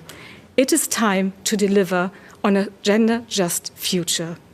Now, it is my pleasure and great honor to hand over the W7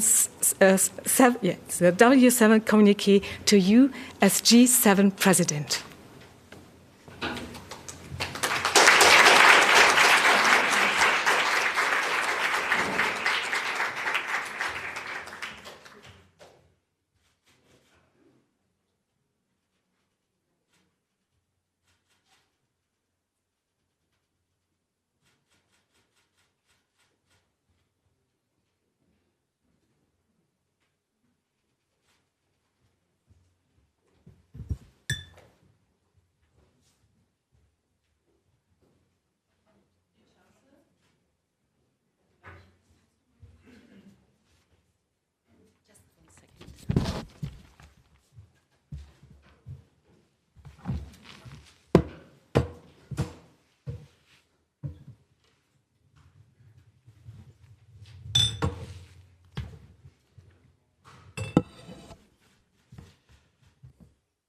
Sehr geehrte Frau Dr. von Miquel, Dr. von Miquel, sehr geehrte Frau Professor Allmendinger, sehr geehrte Damen und Herren, ladies and gentlemen, für Ihre Empfehlung. thank you very much for your recommendations. We will take a close look at them in preparation of the G7 summit in Elmau. G7-Engagementgruppen sind die The Women 7 are truly something special among the G7 engagement groups. They represent the interests of half the population. You are the voice of civil society standing up for women's and equality policy, and you take a stand for the LGBTIQ community. And there is also another special thing about W7. You are not only looking at topics important to women and girls in the G7 states. You understand yourselves as the voice for 4 billion women and girls across the globe. This is in line with the ambition of the German G7 presidency to look beyond the G7 members only. This is why I have also invited the heads of state of India, Indonesia, Senegal, South Africa and Argentina to the summit in Elmau. You, as the W7, have even gone further in your approach. You have involved representatives of a whole of 26 countries, and among them many countries of the Global South. And this is necessary, because human rights are universal and indivisible. If women's rights are violated in one place in the world, it affects us all. And vice versa. Progress made in one place can make the whole world benefit.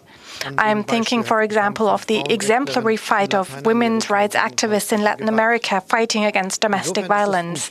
So it is a very good thing that the women's rights movement has always been a symbol of cooperation and international solidarity.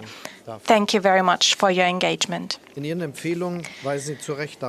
your recommendations, you rightly point out that the big challenges of our time and our answers to them are not gender neutral. By the way, they have never been.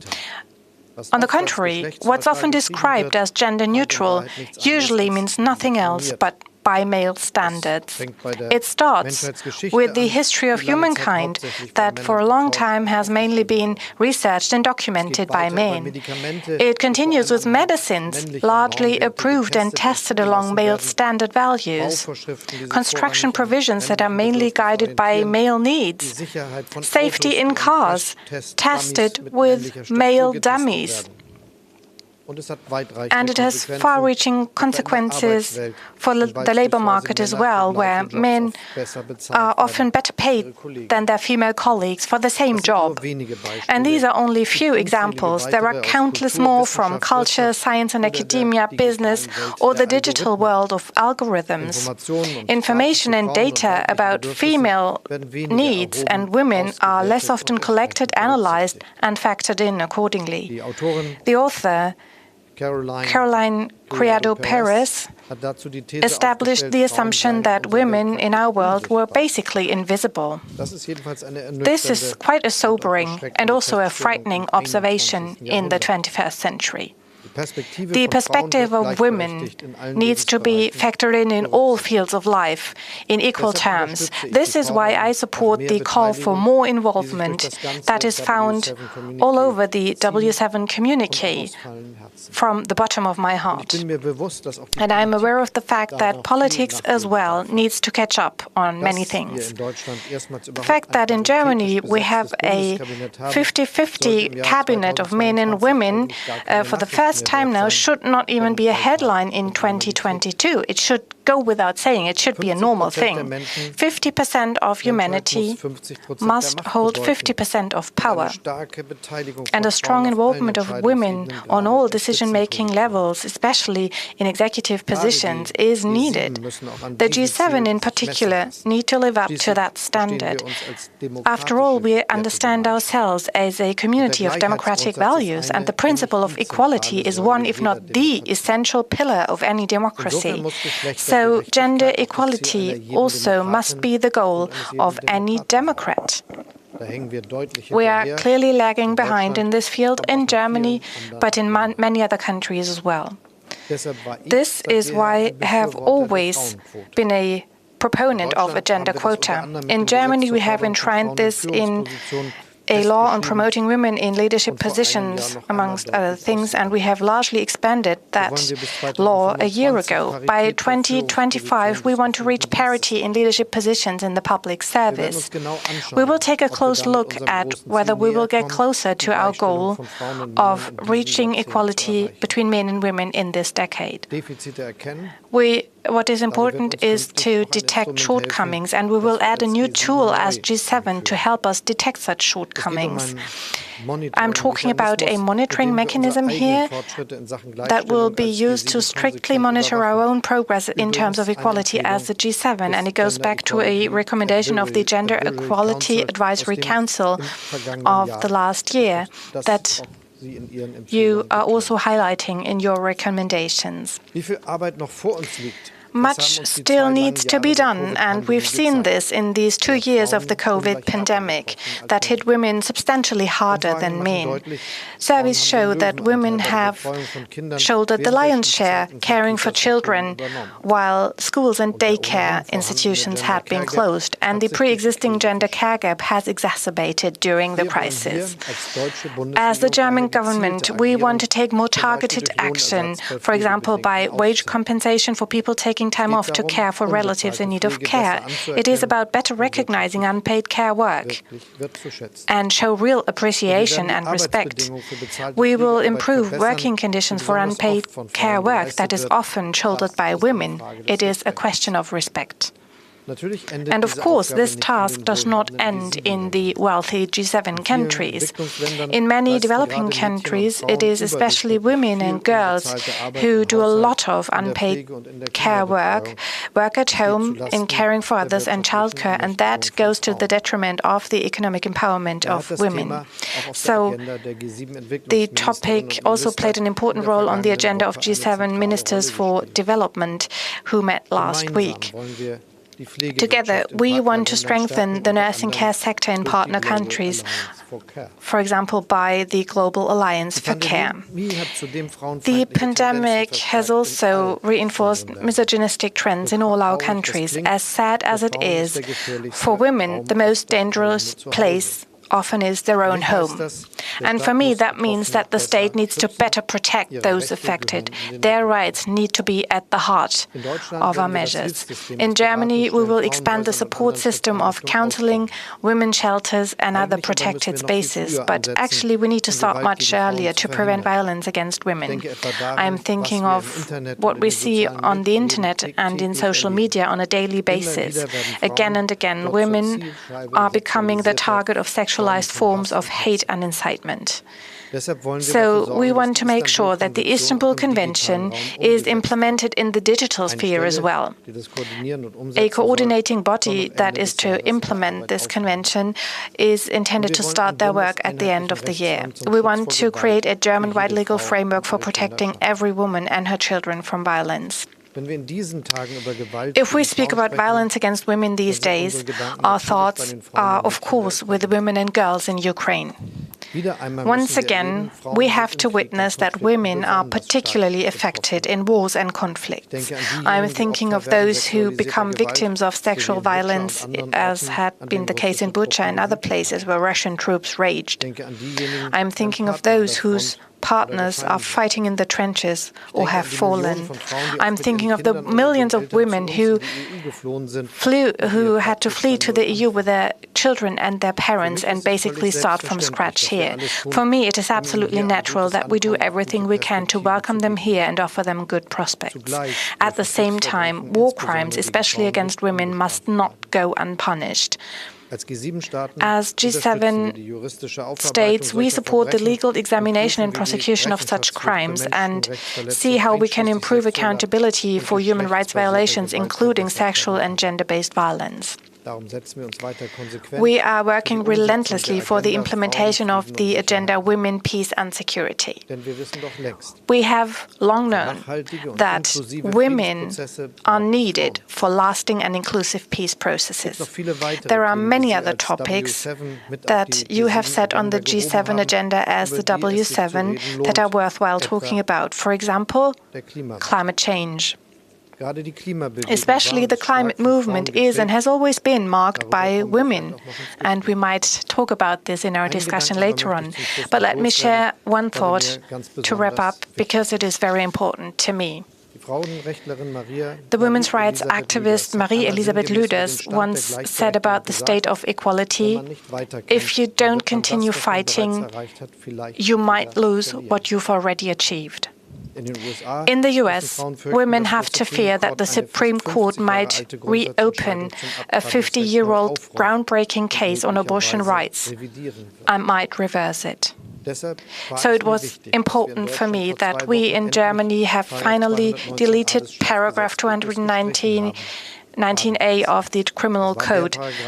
That we finally deleted it. It was a timely moment. It was the paragraph prohibiting doctors from providing information on abortion. But the discussion about para 219A shows progress does not fall into our lap and rights are never carved in stone. They need to be defended again and again, also in free democratic societies.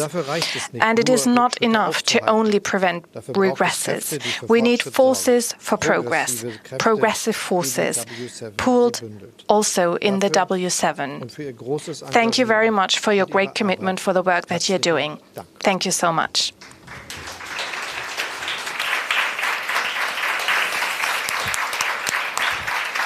Thank you so much. We are truly humbled that you are taking the time, and we'll have a seat at our table for a turn.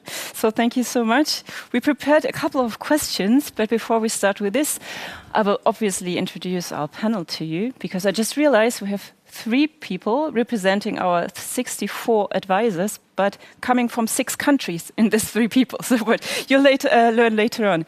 If you take a look at the screen, we asked the audience at the beginning of the day, what is the most important thing that needs to be done to achieve gender equity? And I think the most words can't be read from here because it's so much that needs to be done. I think it's a clear message. But in the center, we can read feminist foreign policy, invest in care, create decent work, fund public services. And I think this just really describes what we discussed in the last 2 days very intensely. Put money in the hands of women and invest in care infrastructure. I think that's a very good start. So with no further ado, I'd like to introduce my panelists here with me.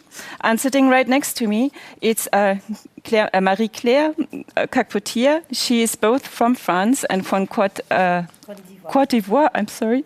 Thank you so much. You're an activist and founder and the executive director of Les Orchidées Rouges. And you campaign for the eradication of female genital mutilation and all kinds of gender-based and sexual violence. So good to have you here. Thank you so much.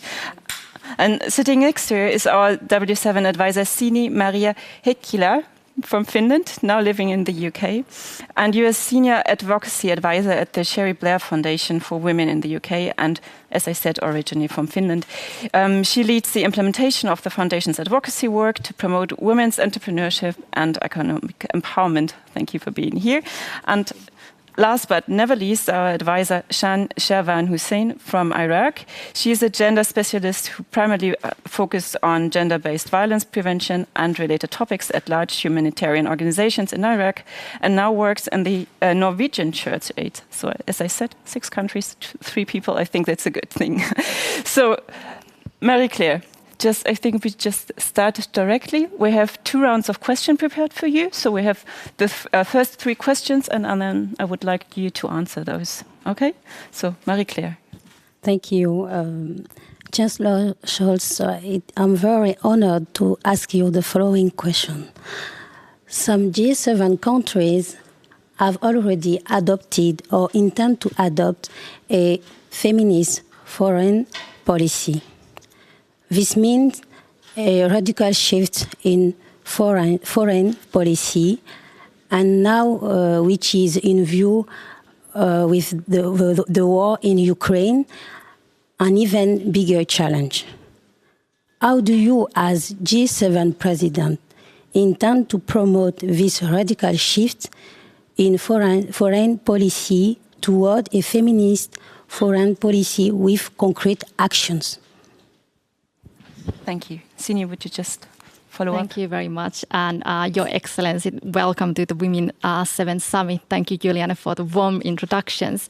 I'd like to make a comment on women's economic empowerment, if I may. So women's economic empowerment has been a key priority for the G7 in recent years, especially through initiatives from development finance institutions focused on women's entrepreneurship. And it's vital and important that G7 continues to address the multiple diverse barriers to women's economic empowerment, including unpaid care work, including discriminatory laws and social norms, and limited access to economic opportunities. And it's also vital to include women in unstable settings and those who work in the informal sector in these initiatives. Thank you. Thank you so much. Shan. Thank you so much, Your Excellency. Thank you so much for having me here. As you touched on it in your speech, you know that the pandemic has exposed the care crisis and extra burden on unpaid and underpaid women carers. The W7, therefore, very much welcomes the focus of the G7 presidency on the given to care, including the excellent G7 conference on care. The W7 has proposed that the government should spend an additional 2% of GDP on public service providing health and care. This will ensure that women's unpaid care burden are reduced, and there is more decent work in this female-dominated area. and the care for all the community is improved. Furthermore, research has shown that the multiplier effect of such investment will increase government's tax revenue. So my question is here. What are your plans to prioritize care within the G7, and can they include this kind of social investment in their social infrastructure? Thank you. Thank you so much. So the floor is yours. Thank you for the questions and the opportunity to answer to your questions. First, let me say, I think it is necessary that we stick to the course. When we spoke about feminist foreign policy, this was something which was debated because many people were discussing it, were laughing at it, thinking this is not real politics and things like that. And this is absolutely not true. Because if we look at the situation in the world, we see any day, we see all the days that there are a lot of problems that could not be managed if we don't understand the situation of women and if we are not managing to change situations. And as you know, I have already had a trip to Africa. I visited Senegal and I visited Niger and South Africa, and I could report from all these three countries about the debates we had on promoting the situation of women. But I will just stick to one of them. This is Niger, where the president of the country is very intensely discussing the topics which are coming from the situation of women, that there are very early marriages, that they get their children very early, that there are approximately 7 children per woman, which is now the situation of the country, and that the economic perspectives of the whole country are really devastated by that situation. So he is doing a lot of political proposals, which is, I think, really a very risky activity. But he is saying we have to change that situation. And one of the attempts to change the situation is to better the situation of women and having a better chance for them to get education at schools and attending the school for the whole time and not just 2-3 years. And then having a chance to reduce to change the situation again. He addressed a big congress of 1,000 women, he told me, and saying that they should, together with him, work on that situation and get make some progress feasible. But this is really tough politics, which is important for all of us to do. And so I think it is necessary that we say we will not change this. And when we are discussing about war, this is not something different to this strategy. I already mentioned the consequences of the war, especially for women in Ukraine. And we have to understand that it would be a big mistake to believe that this is nothing that is important for the things we are going to do.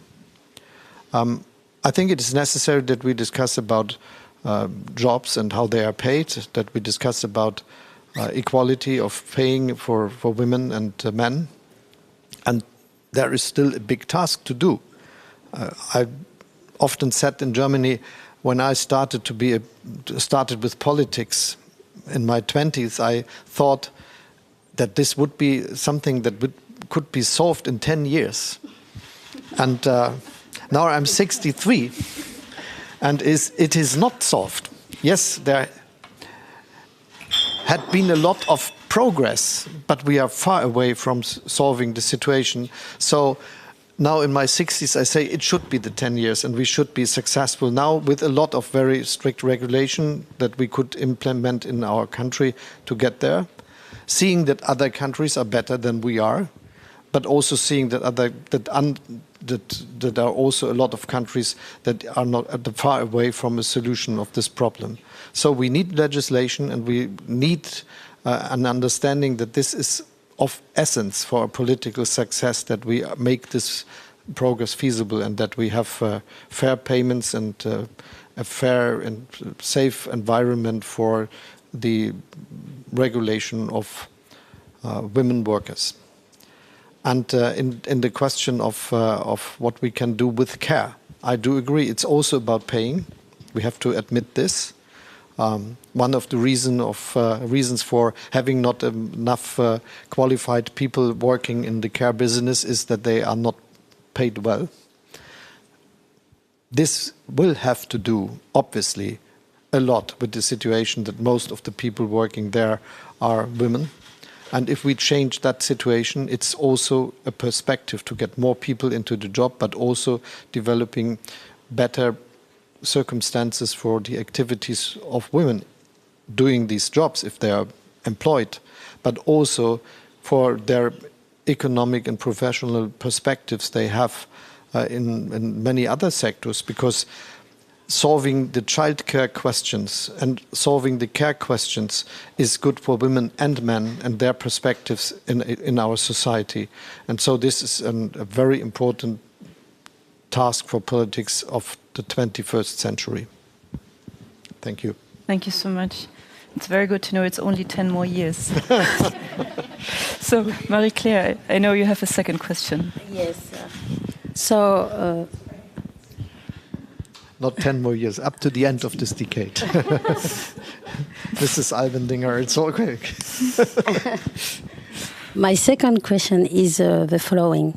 Progress in gender equality is impossible without the involvement of all the women and girls over the world, and also men awareness. How are G7, the G7 leader and their partners doing to reduce now and in the future the real inequality for Black, Indigenous, and people of color and LGBTIQ in the society? Thank you. Chan, and please use the microphone. Of course. So my second question is about climate. How does the G7 under the German presidency intend to advance real action and financing commitment on climate, especially loss and damage, beyond the opt-in climate club? Scotland has committed funding for loss and damage. Will the G7 let others lead on this agenda, or get out front of the issue as they are the existing club of historically highest emitters? Thank you so much. And the last question will be coming from Sini. I wanted to ask a little bit more about the accountability mechanisms. So true progress in gender equality requires data and a way to track it over time. And at the moment, G7 lacks a mechanism by which the fulfillment of gender equality commitments can be measured. So as you know, the G7 Accountability Working Group launched in 2009 only focuses on development-related commitments, which means that other commitments relating to wider domestic and foreign policy areas are currently not tracked by any kind of accountability mechanism. So there's a gap in the G7 monitoring and accountability infrastructure, which threatens to undermine the delivery of gender equality commitments. And I'd like to ask, how does the G7 presidency plan to advance G7 accountability mechanism? Thank you. Please. Yeah, thank you for the three questions. Possibly I might start with the last one. Because I had the chance to announce that we will do something like this as part of the agenda of this G7 meetings, and that we will implement it into the activities of G7. So it is necessary, but it will be done. So this is not a promise for far future. It will happen this year, and I'm very happy that we can give this report. And thank you for asking me. If we discuss about the question how we can better the world, it is necessary that we fight against all ways of discrimination. This must be a sort of, must be an aspect of politics. And this is even so when we understand that the world we are living in will become more and more diverse due to many different criteria we have to look at. But you mentioned the different ones. If we look at the questions of migration, if we look at the situation of indigenous people and other aspects, it is necessary that we understand that the world is not just painted after one model. There are many different models and ways to live, and there are many different origins. And this is also, if we look at the situation of women, and if we look at the situation of of people that have different perspectives on those sexual activities, and it is necessary that we do not discriminate people, and that this is an agreement in our society we work for. And I'm very happy that on the level of this G7 meetings, and even when there are mostly just men sitting around the table, this is part of the agenda, and that there is an awareness which we can use. And in the question of climate, which we discuss intensely, it is important that we have a very ambitious aim. And it is very ambitious to say that in the midst of this century we want to be climate neutral. And this is a big task in all the different countries. It would be a big mistake if we, in the very rich countries, and the G7 are the rich democracies of the world, would say that we understood that the things we did the last 200 years with industrialization cannot go on that way, and then ask the people from the global south that they have to understand that they cannot do the same. They could not raise the standard of living in their countries, and they should just understand. This will not work, obviously not. So we have to cooperate to solve this big task for all of us. And my view is that we understand that especially the richest economies have a certain task to do their things that are feasible now. And it is to change the way how we produce things. It will be necessary to go to renewable energies. It will be necessary to change the way how we produce steel, how we do chemistry, how we do building of houses and cement and things like this. And if this is going away from fossil resources, from coal, from oil, from gas, natural gas, it is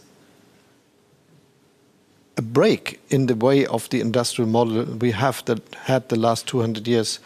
But it can be done today because we exactly know how to do it. And if you go around, you will see that all the people active in the business sectors have the concrete idea what should be the next investment to make this happen. And this is the task of us in the G7 countries and other rich economies, that they do it for serving the whole world, but also for developing with their engineers the techniques that then could be used all over the globe.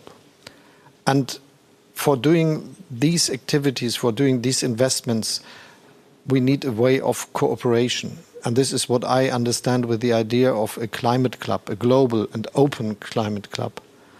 Yes, it is sure that there will be different paths, and all the different countries will have to go different ways, but they have to go.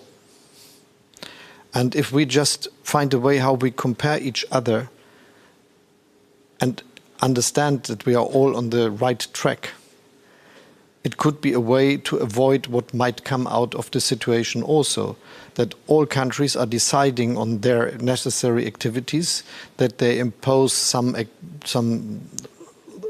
new duties to the companies and the business sector, and then develop tariffs and border adjustment mechanisms to save their own industry, but giving others not a chance to participate in the progress.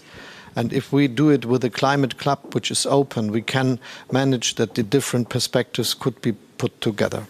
So this is my view on this question. Thank you. Thank you so much. Thank you so much for taking your time to engage with us. And we're really honored that you literally took our recommendations into your hands. So I think that's a good place for them. And we trust you to discuss this with your colleagues from the G7. And I want you to know that we also approach the other G7 members, because we know it needs to be a joint decision at the end. So we are looking forward to stay in touch, and we will be here for more advice to come and that help you on the way to finally implement implement gender justice once and for all. So thank you so much for your time. Yeah, and thank you for your activities and for having me. Thank you so much. Thank you.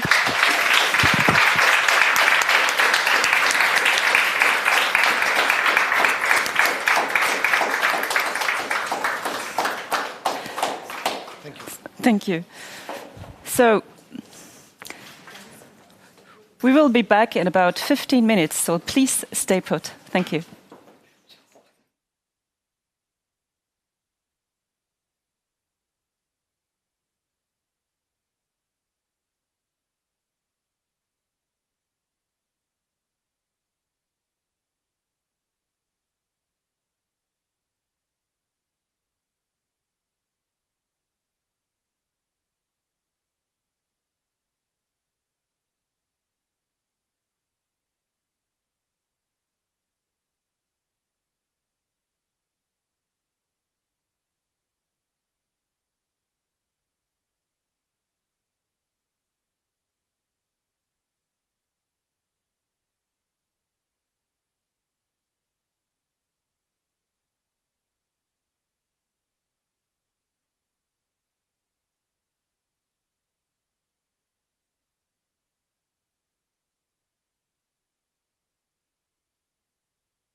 Thank you so much for tuning in today and to be back after the break, because we have several very interesting people still to come.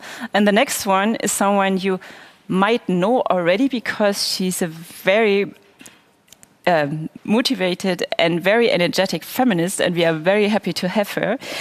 I'd like to warmly welcome Professor Almdinger. She is this year's chair of the Gender Equality Advisory Council, and as I just said, she is a feminist by heart, because you already told me, but also she is a scientist, and we believe that we need more data to make our cases. So, Professor Almdinger, the floor is yours. We are happy to understand what's going to happen next.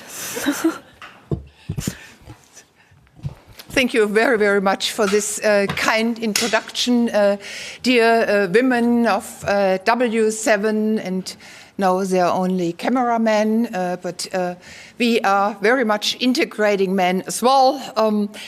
I watched yesterday's performance, and congratulations, the W7 is nothing but a powerhouse. Great, thank you. I'm indeed very stunned, I have to say, and I like to say, by the knowledge, the energy, the commitment, the wisdom, the engagement of all those wonderful women connecting the entire world. I'm also deeply impressed, really deeply impressed by the solidarity. We not always have solidarity, at least not in this country, but here is solidarity rather than competition. W7, W20, Y7 march together, hand in hand, encompassing all ages, classes, sexual preferences, and identities. They do it across continents, political systems, and climate zones. This is really important, and it's exactly what we need, a women's movement joined by everyone. Gender equality cannot be achieved by individuals alone. And gender inequality is not our individual fault. Stop blaming the victim. This is what I usually have to say, and very often so. Instead, it is high time to change systems that maintain structural and physical discrimination, politics that allocate unequal, highly gendered resources, cultures that perpetuate gender stereotypes. It's time to join forces. Let's do it together. As chairwoman of GIEC 2021, the G7's Gender Equality Advisory Council, I will contribute my very, very best to achieve this goal. We invite women and men, known and unknown, old and young, rich and poor, straight and queer, from G7 states and G7 partner states. It is a fascinating group, diverse in many dimensions, but united in their uniqueness.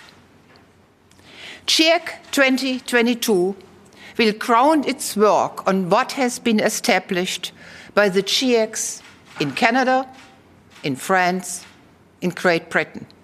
It's wonderful work, and there is no reason whatsoever to rewrite excellent work already been done.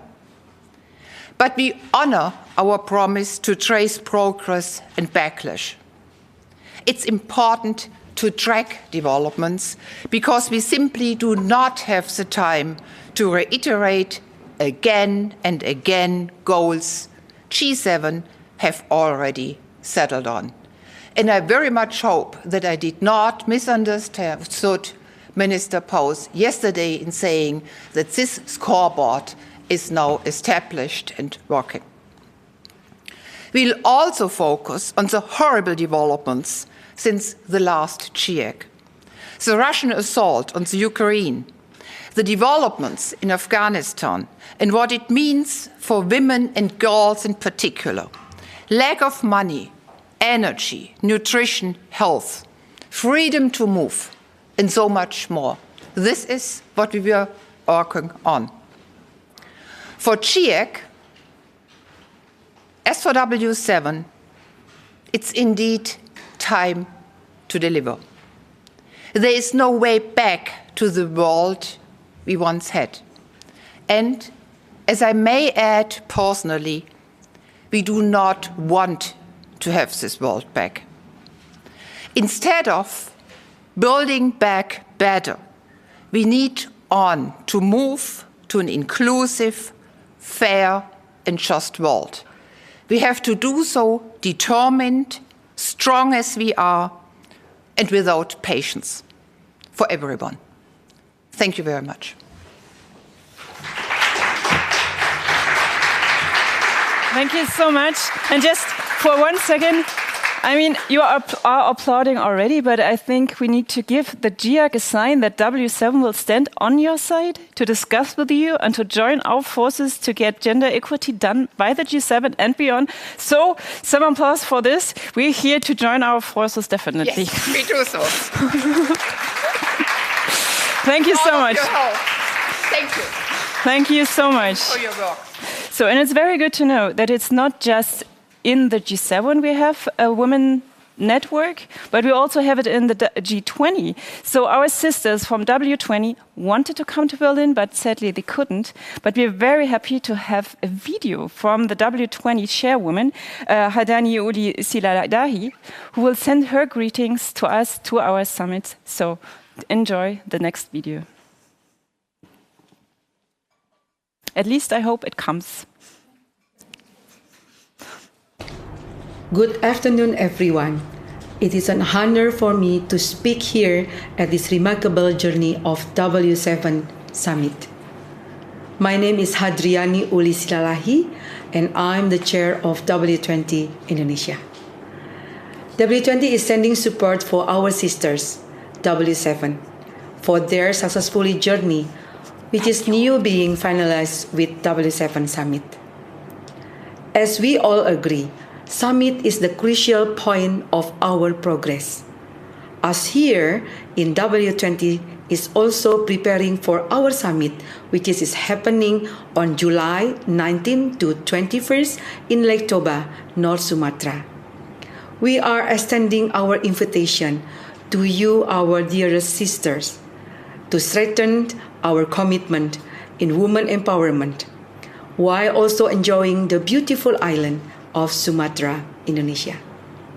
Our mission in W20 is showing concrete commitment in eradicating discrimination, in advocating economic inclusion of women MSMEs, increase access for rural women and women with disability, and integration of gender equitable health response in endorsed and integrated into G20 leaders declaration. Since the early beginning of both our work, W7 and W20 recognized that importance of collaboration towards placing gender equality at the center of discussion of G20 and G7. We know that our line of work is crossing each other and is complementary to each other. Therefore, we endorse W7 recommendations being shaped into the communique. What is more important now is the commitment being shown by the G7 and G20 leaders in ensuring that our recommendations are implemented by the countries. We hope that moving forward, there are progress and concrete actions taken by our leaders in ensuring women and girls achieving adequate access and equality in the future.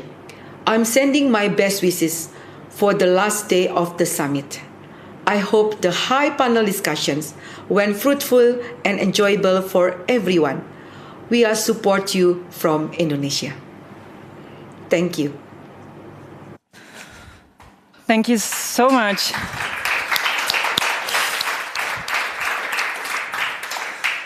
Yes, I can just return the greetings. So dear sisters from W20 in Indonesia and all over the world, thank you so much for your support. And here we are standing at your side. So as you just learned, the G20 is hosted by Indonesia this year. And coming up is India next year.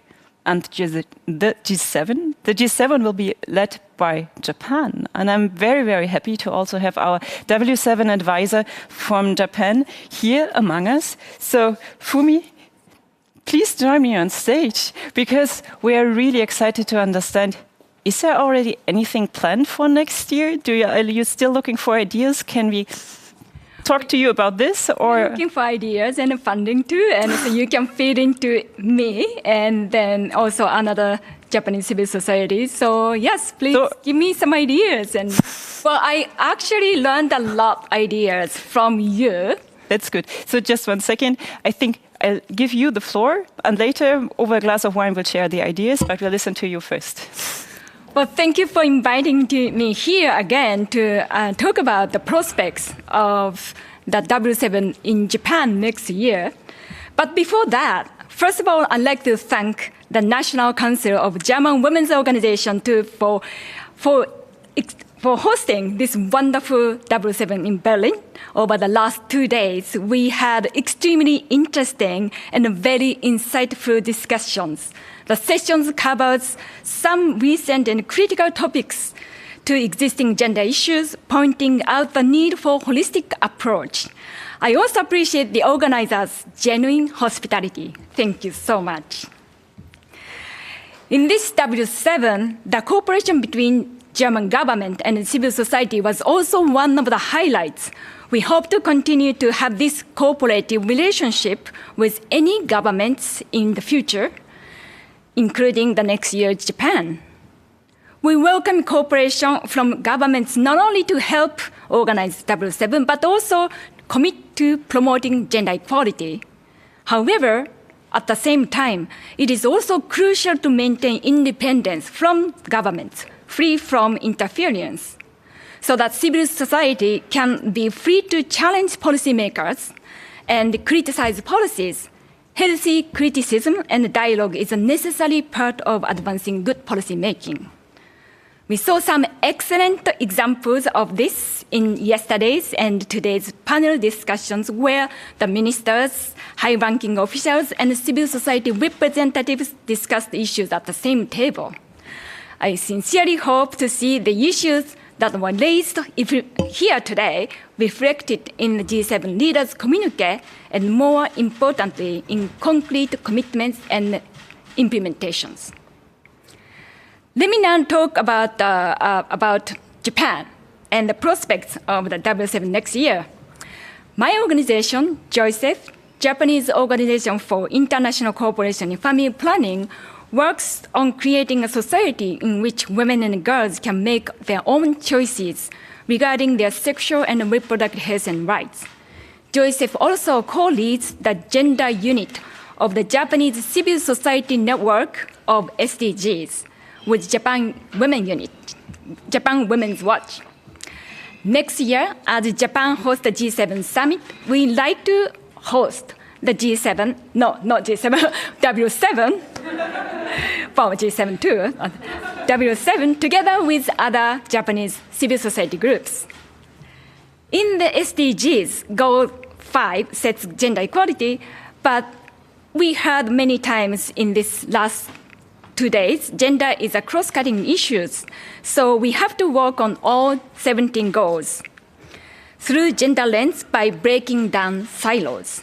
In addition, unlike the Millennium Development Goals, MDGs, SDGs require every country, including the G7 countries, to tackle the issues set in the SDGs within their own countries.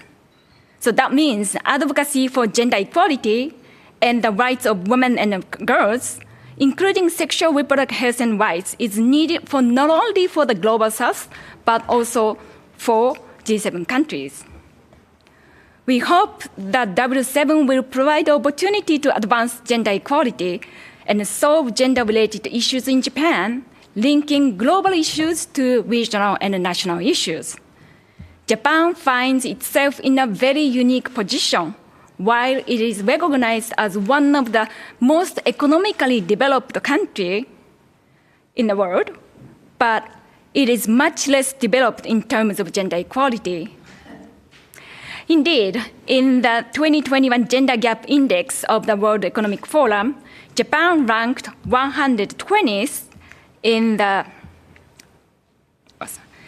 among 156 countries, 120th, of course the lowest among the G7 countries, while Germany ranks 11th, the highest among G7 countries, and followed by France 16th, UK 23rd, Canada 24th, United States 30th, and Italy 63rd. None of the G7 countries are within top 10. So that means we have a lot of work. Well, thank you. There are many domestic issues that contribute to hindering gender equality and the rights of women and girls in Japan. Before coming here, I asked over 500 members of the SDGs Gender Unit about what I should talk as a prospect for the next year. And they noted in Japan, women's rights are not aligned with the global standard. In order to close the gender gap and push up the Japanese ranking, it is important that Japanese government take all recommendations from CEDAW and also ratify its optional protocol, which would allow individual complaints to the committee.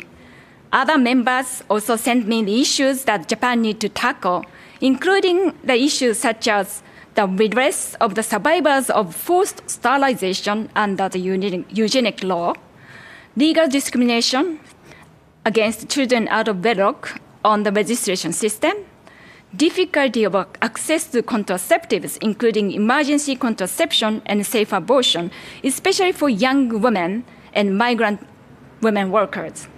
They expect the W7 play a catalyst role in helping to improve these issues in Japan. The core principle of SDGs, ensuring that no one left behind, should be also placed at the center of W7, as we heard the panel discussion. We should include the issues of people who are marginalized and vulnerable situations, LGBTQ, indigenous people, people with disabilities, displaced and refugee women, migrant women, women in poverty, aging populations, youth and adolescents, people living in rural areas, and people facing climate crisis. The participation of the Global South should be also ensured. Among the G7 countries, Japan is the only country located in Asia, so women from the Asia and the Pacific region in particular should be encouraged to participate in the next year's discussion. Youth participation will also be welcomed. This is also emphasized in a panel discussion yesterday. And recently, JOICEF, my organization, has been promoting youth advocacy. As you know, young people are more open to delivering their views through social media, and their reactions are fast and messages are clear, and they spread fast, leading up to policy changes quickly. Prior to this W7, Youth 7 by 7 had 5 days intensive discussions to make their communique. The power of the youth will surely energize W7. Before closing my remarks, I should mention, and I should take advantage of this opportunity also talking about we are currently looking for funding to help organize W7 in Japan. So please reach out to me if you have any ideas on possible funding opportunities. The next year, we'd like to continue to build on the success of previous W7 discussions, including the issue discussed in Germany. The time differences could be a challenge, so please come to Japan. We would encourage you all to participate in Japanese discussion. We look forward to having you in the next W7, and where feminists gather in Japan and discuss potential solutions to make this world better for all of us. Thank you so much.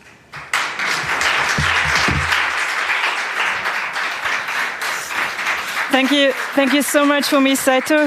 We're really looking forward to go to Japan and to support you the best way possible. So thank you so much for your energy.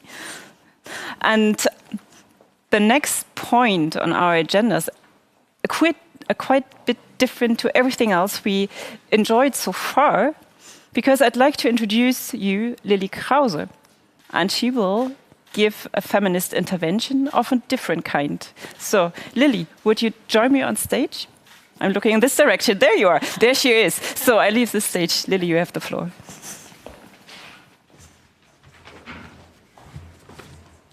Thank you.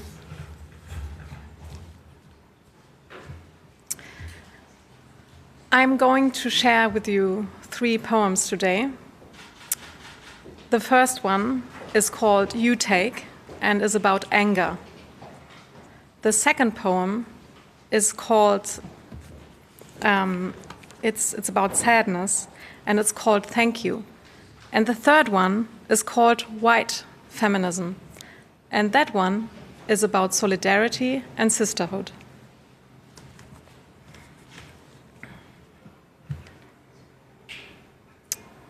You take. You take the fun, I take the work.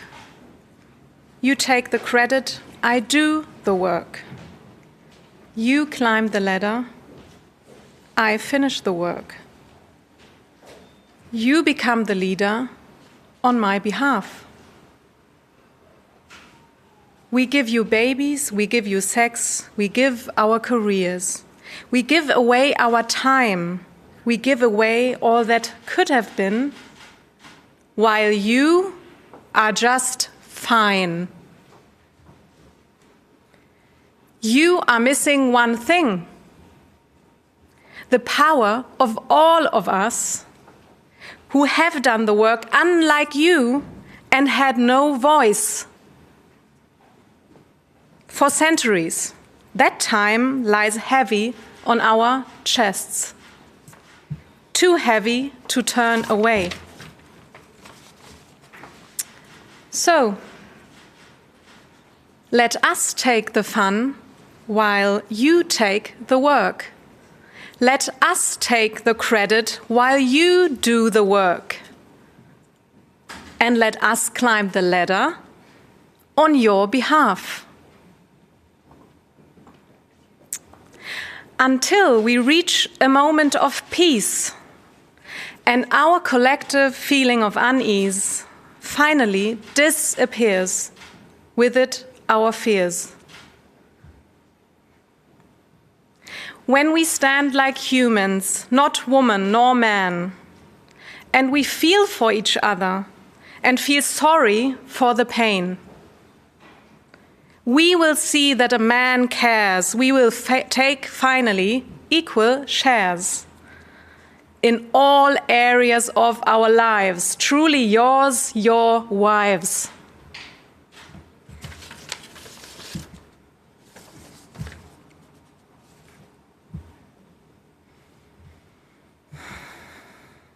Thank you. Let us be happy. How can we be?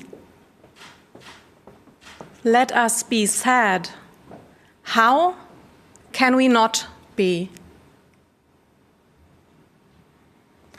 Looking at the world's sorrow with just a blinking eye, can I just borrow the bird's way to fly? Right over the ocean and back, so that I can thank you for what is and for all that I miss.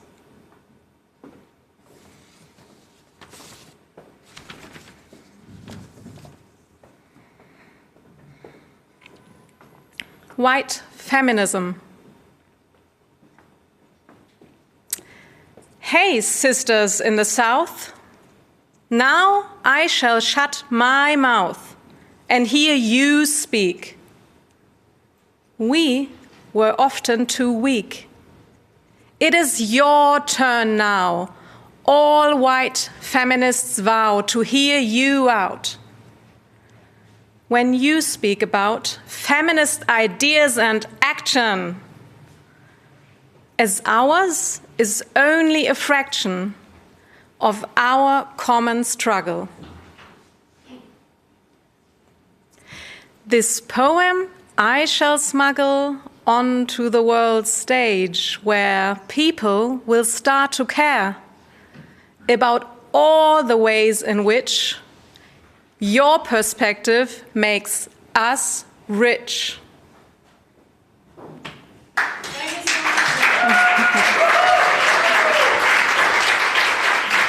Lily Krause, the applause is yours. Oh my God, how much energizing is this? Thank you so much for engaging with us. Thank you so, so, so much. I'm a little bit excited today, you might have noticed. So I forgot to ask you one last question. We wanted to engage with you. So I just do it right now. Describe with one word your hopes for the future regarding gender justice. So let's take a look ahead. One word. We achieved gender justice. What is this all about? You know the games of the rule. Just click, I'm not quite sure on this side or that side, and then enter just 1 to 3 words. The future of gender equality, how will it look like? And we take a look at this cloud at the end of our summit. So now it's time already for a wrap up. So I'd like to welcome 2 more W7 advisors on our stage. And here they are, they're coming in my direction, very good. We have Christina Heinze and René Coupetit. Please have a seat with me. Christine and...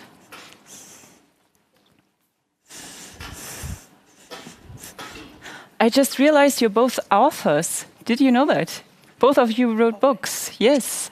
So Christina Heinze is sitting next to me and René Coupetit is next to her. And Christina is the founder of Young Business and Professional Women Germany. And your book is called Women on the Course of Success with Mentoring, How to Get Ahead. And I'm very happy that you're here to share your ideas and experience from the last days. And René, your book is called The Stolen Childhood, right? So just write it down and just order the books, because this is a way to help women directly. Now you work in solidarity tourism and targeting the region of south of Sahara, mainly Congo and Cameroon. You told me you support women and young girls and you teach them the skills for entrepreneurship so they become role models and find their way out of violence. Thank you so much for coming here. And not just for coming here, but to get engaged with W7 and work intensely for the last months. So once again, thank you so much. Without your support, this would not have been possible. But as I said, this is a session about wrapping up our summit and just taking our time to reflect what did happen. So Christine, your impression from the last 2 days?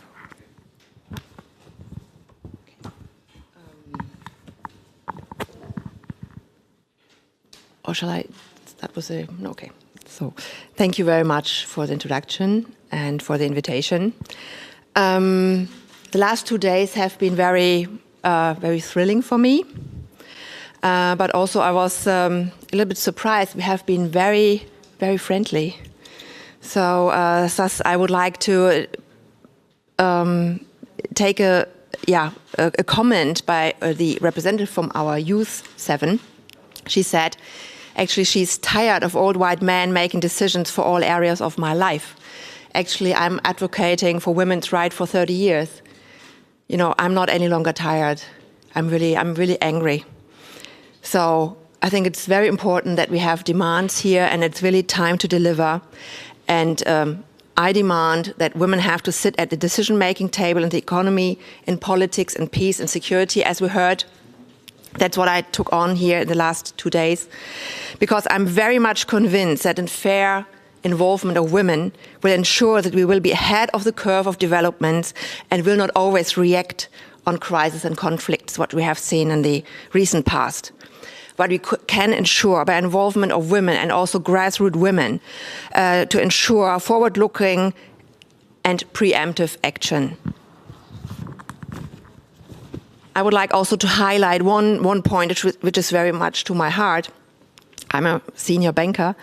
So, and also Mr. Meyer yesterday explained that at certain topics, we just are at the point where we have a small and historic window of opportunities at the moment, and especially when it comes to ESG and non-financial reporting.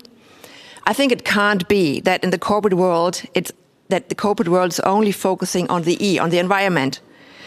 When it comes to S, the social in the ESG, it is mainly associated with charity projects and philanthropy, and not gender equality and human rights. I also demand that we have to focus on that. And honestly, we have to, I think, maybe be not so friendly anymore, because after 30 years of doing advocacy work for women, I think we can really strongly demand, because not many things have changed, but not everything, and only in small steps, what we have also heard in the last 2 days. Yeah, that's for me the wrap up. It was very exciting to be here, and yeah. And I'm happy also to see the diverse base of women, but maybe I have the chance also to maybe comment more on the process, what we had in the W7. Definitely, definitely. But I think you just stressed very well, it is time to deliver. The time is up. It is about time to do something else. René, just taking a look into the future, I mean, we discussed this very shortly this morning. Just taking into account what we heard today and yesterday, and regarding the participation of women on goals and the inclusion and their perspectives from the girls from the Global South, what are your feelings around this issue? When you take a look in the future, how do you feel about that? Hello, everybody. Thank you for your invitation. It's a pleasure for me to be here in Berlin. I think that we can change the life of millions of girls and women with the transformation of the society. School is supposed to protect children. I have a tooth for the people, including children who lost their life yesterday in the United States. The perspective for the Global South is very simple. It's like the life in Europe or in America. We have to ensure that governments have sufficient fiscal space, and they want to contribute and collaborate with civil society is very, very important. Promote the education schooling of young girls. For example, with our organization, we help young girls to go to school in Africa, in Central Africa, in Cameroon, and we help organization feminists in Republic of Democratic of Congo to do action. We have to create awareness-raising tools to fight against violence. And these tools have to be adapted to the local context.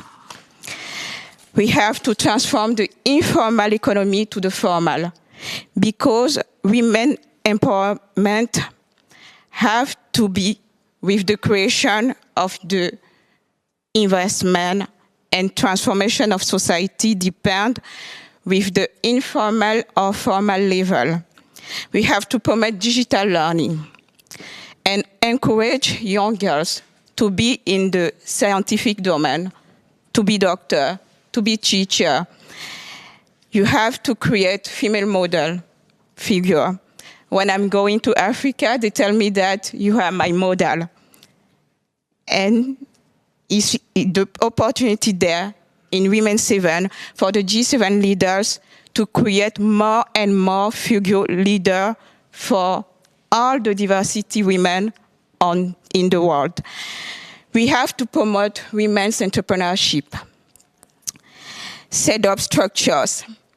My dream is to create a women's center for women and girls in Africa, because they don't have the possibility to have information, sensibilization, and all this work with us. This is like my colleague tell, nothing. We have to support initiatives and projects for the small organizations also. And we have to sensitize about gender equality, preservation of the cultural heritage of indigenous people, hygiene, first aid, and climate change. So, if you ask me that, what is the future? I think that the future that we want is to act. And I am in Berlin. I am happy to see other 7 advisors to act. And the action is the solution of the future. The education is the key of the success. Thank you so much. Action is the key to future, and I think it's very important to understand. I think Fumi underlined this quite well. W7 is not just a 2 days event. It's not even an event for 1 year. It's something which we have to work on constantly to really use the energy we're creating this year and to bring this into the next year. So we're going to this other question, talking about process, and I'm talking to one of the co-chairs of our working group. So Christina, you've been engaged intensely, and we're really thankful for that. So I assume you have a lot of things to say about the process as well.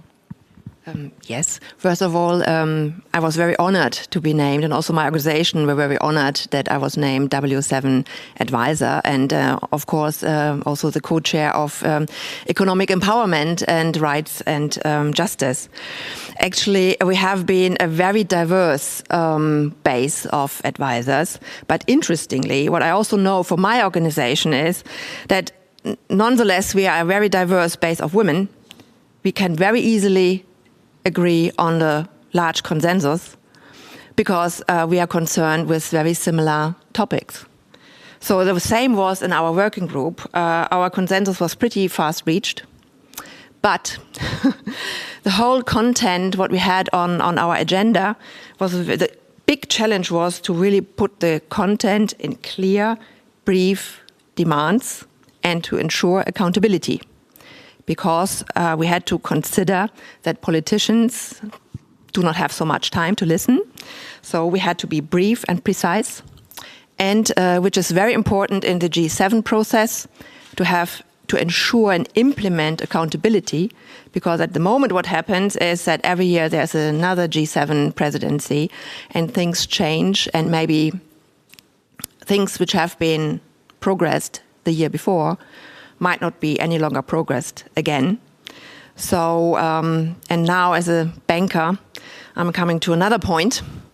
As Mrs. Paus correctly mentioned yesterday, 50% of the G7 population are women. But our Women 7 process was not financed by 50%.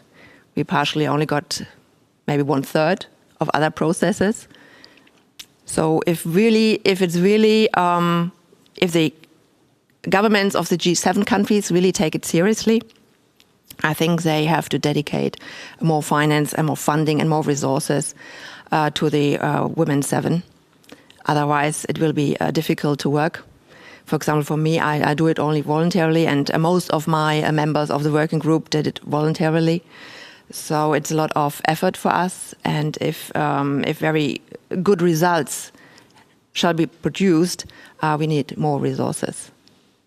I think this was stated very clearly almost in every panel. I'm just saying it again, put the money in the hands of women and women-led organizations. And this is key to every solution to fight all the problems. So Reni, maybe last chance to address the G7 leaders. So what would you say to them? What is most important to be done to accomplish what you just so beautifully described when looking ahead into the future? I just want to say to G7 leaders that everywhere in the world we have crises. We made these recommendations to use these. It is up to them to act quickly for security, climate change, gender equality, health, education, women empowerment, numeric and development of Africa. Why Africa? Because this continent will be the most continent with the young people in the future. They can count on civil society to do so. It's time to deliver. Thank you to all those who work for the success of this summit. I hope that we can see you in 2033 in Japan. we have to include men in the subject because work with women without men is impossible. So G7 leaders, we hope that you are fine to help us. Thank you. Thank you so much. And actually, I'm very curious to understand whether there was something like a special highlight in the last days for you. You get a couple of minutes to think about that, because I was just curious to understand, is it possible to show the last cloud? I mean, I had this question, yes. So we were looking into the future and how would gender equality look like and what it's needed. Well, all are included. Equity is very important. G7 plays a part, parity plays a part, opportunities, and the economy is part of it. And I can see peace. Peace is definitely very important. So thank you so much for engaging with this on this with us. And as I said, well, what was your last most favorite part of the last 2 days? I assume everything, but maybe something in particular you liked very much. Maybe Reni, you're already smiling, so maybe you can start. I am a writer and I help women and girls to write and to express themselves. So I invite all of you to go to Amazon and read the story of a young girl who tell her story, and we fight against violence. So the title of the book is A Stolen Childhood. And I have to finish just one word. Equality. Equality is your last word, and this is definitely important. But I'm not giving up. Is anybody brave enough to say this was the most special part? You can say the food in the background, but it's okay. I would not say the highlight, but I had a couple of surprises because I was surprised that there was so much consensus also among politicians, and that they promised that everything is already done and everything is already ensured, and that we have like feminist foreign policy and that we already have everything. But I think for me, the reality looks a bit different. So that was my surprise. And also my surprise was, as I mentioned earlier, that actually we are still so friendly. So, and when we really want to accomplish our demands and that our demands are put into practice, maybe we should not be any longer so friendly. Maybe we should be really more demanding and really stressing that we demand it. We are 50%. Yes, I think my favorite moment was literally the moment then as he took our recommendations into his hands. I mean, this was a clear sign, and we're watching him very closely whether he's working on that. And I definitely agree. We have the right to be here. We are fighting constantly for years. And my most favorite moment was the situation I realized I won't be alone in this room. I will be accompanied by you, finally, after years of just working in front of screens. So this was definitely very energizing, and thank you so much. Thank you so much for wrapping up. So I leave you to enjoy the last words I'm saying here from stage, because it's something else I want to highlight. I'm not quite sure where the camera is. There is a camera. Because so much thing has been done during the last days. And you already saw so many of our advisors, you saw so many members of our team, but you have not yet met two other members of our team. So I'd like to ask Laura and Melanie to come on stage, because they need a big applause.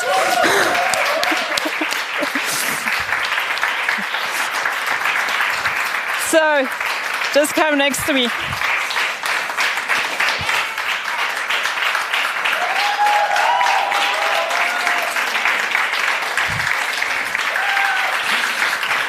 Because it takes all of us, it needs all our energy to come up with the recommendations in the first place, to facilitate this process, to sit here and try not to be too excited when the Chancellor is sitting next to you, and to go through this very intense panels, but also making sure that we have this place in the first place. So that we found a location to host our summit, to feed us literally every day, and to make sure everybody is here on time, and makes lots and millions of calls to just get all those politicians and other stakeholders here. So this is what those people have done.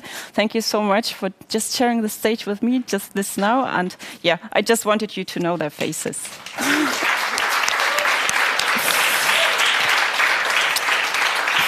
So, but you heard the applause, so we're not the only ones here in the room.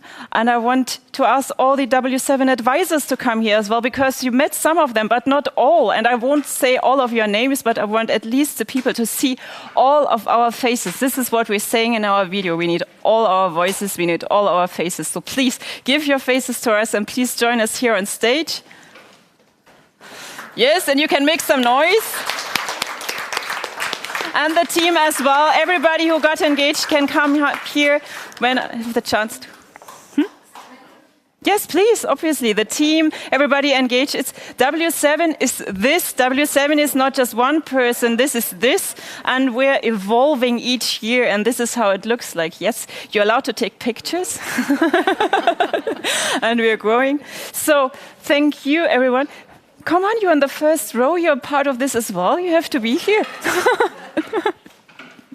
And Monica as well, Madita, you're also part of this. You have to come here. It is.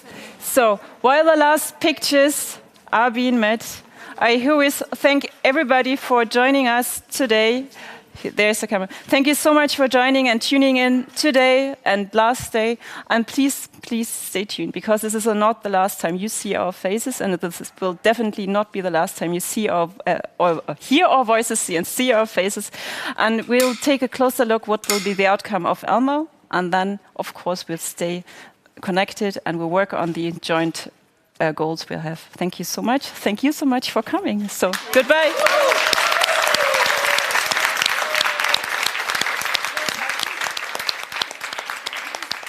So, and we learned this is W.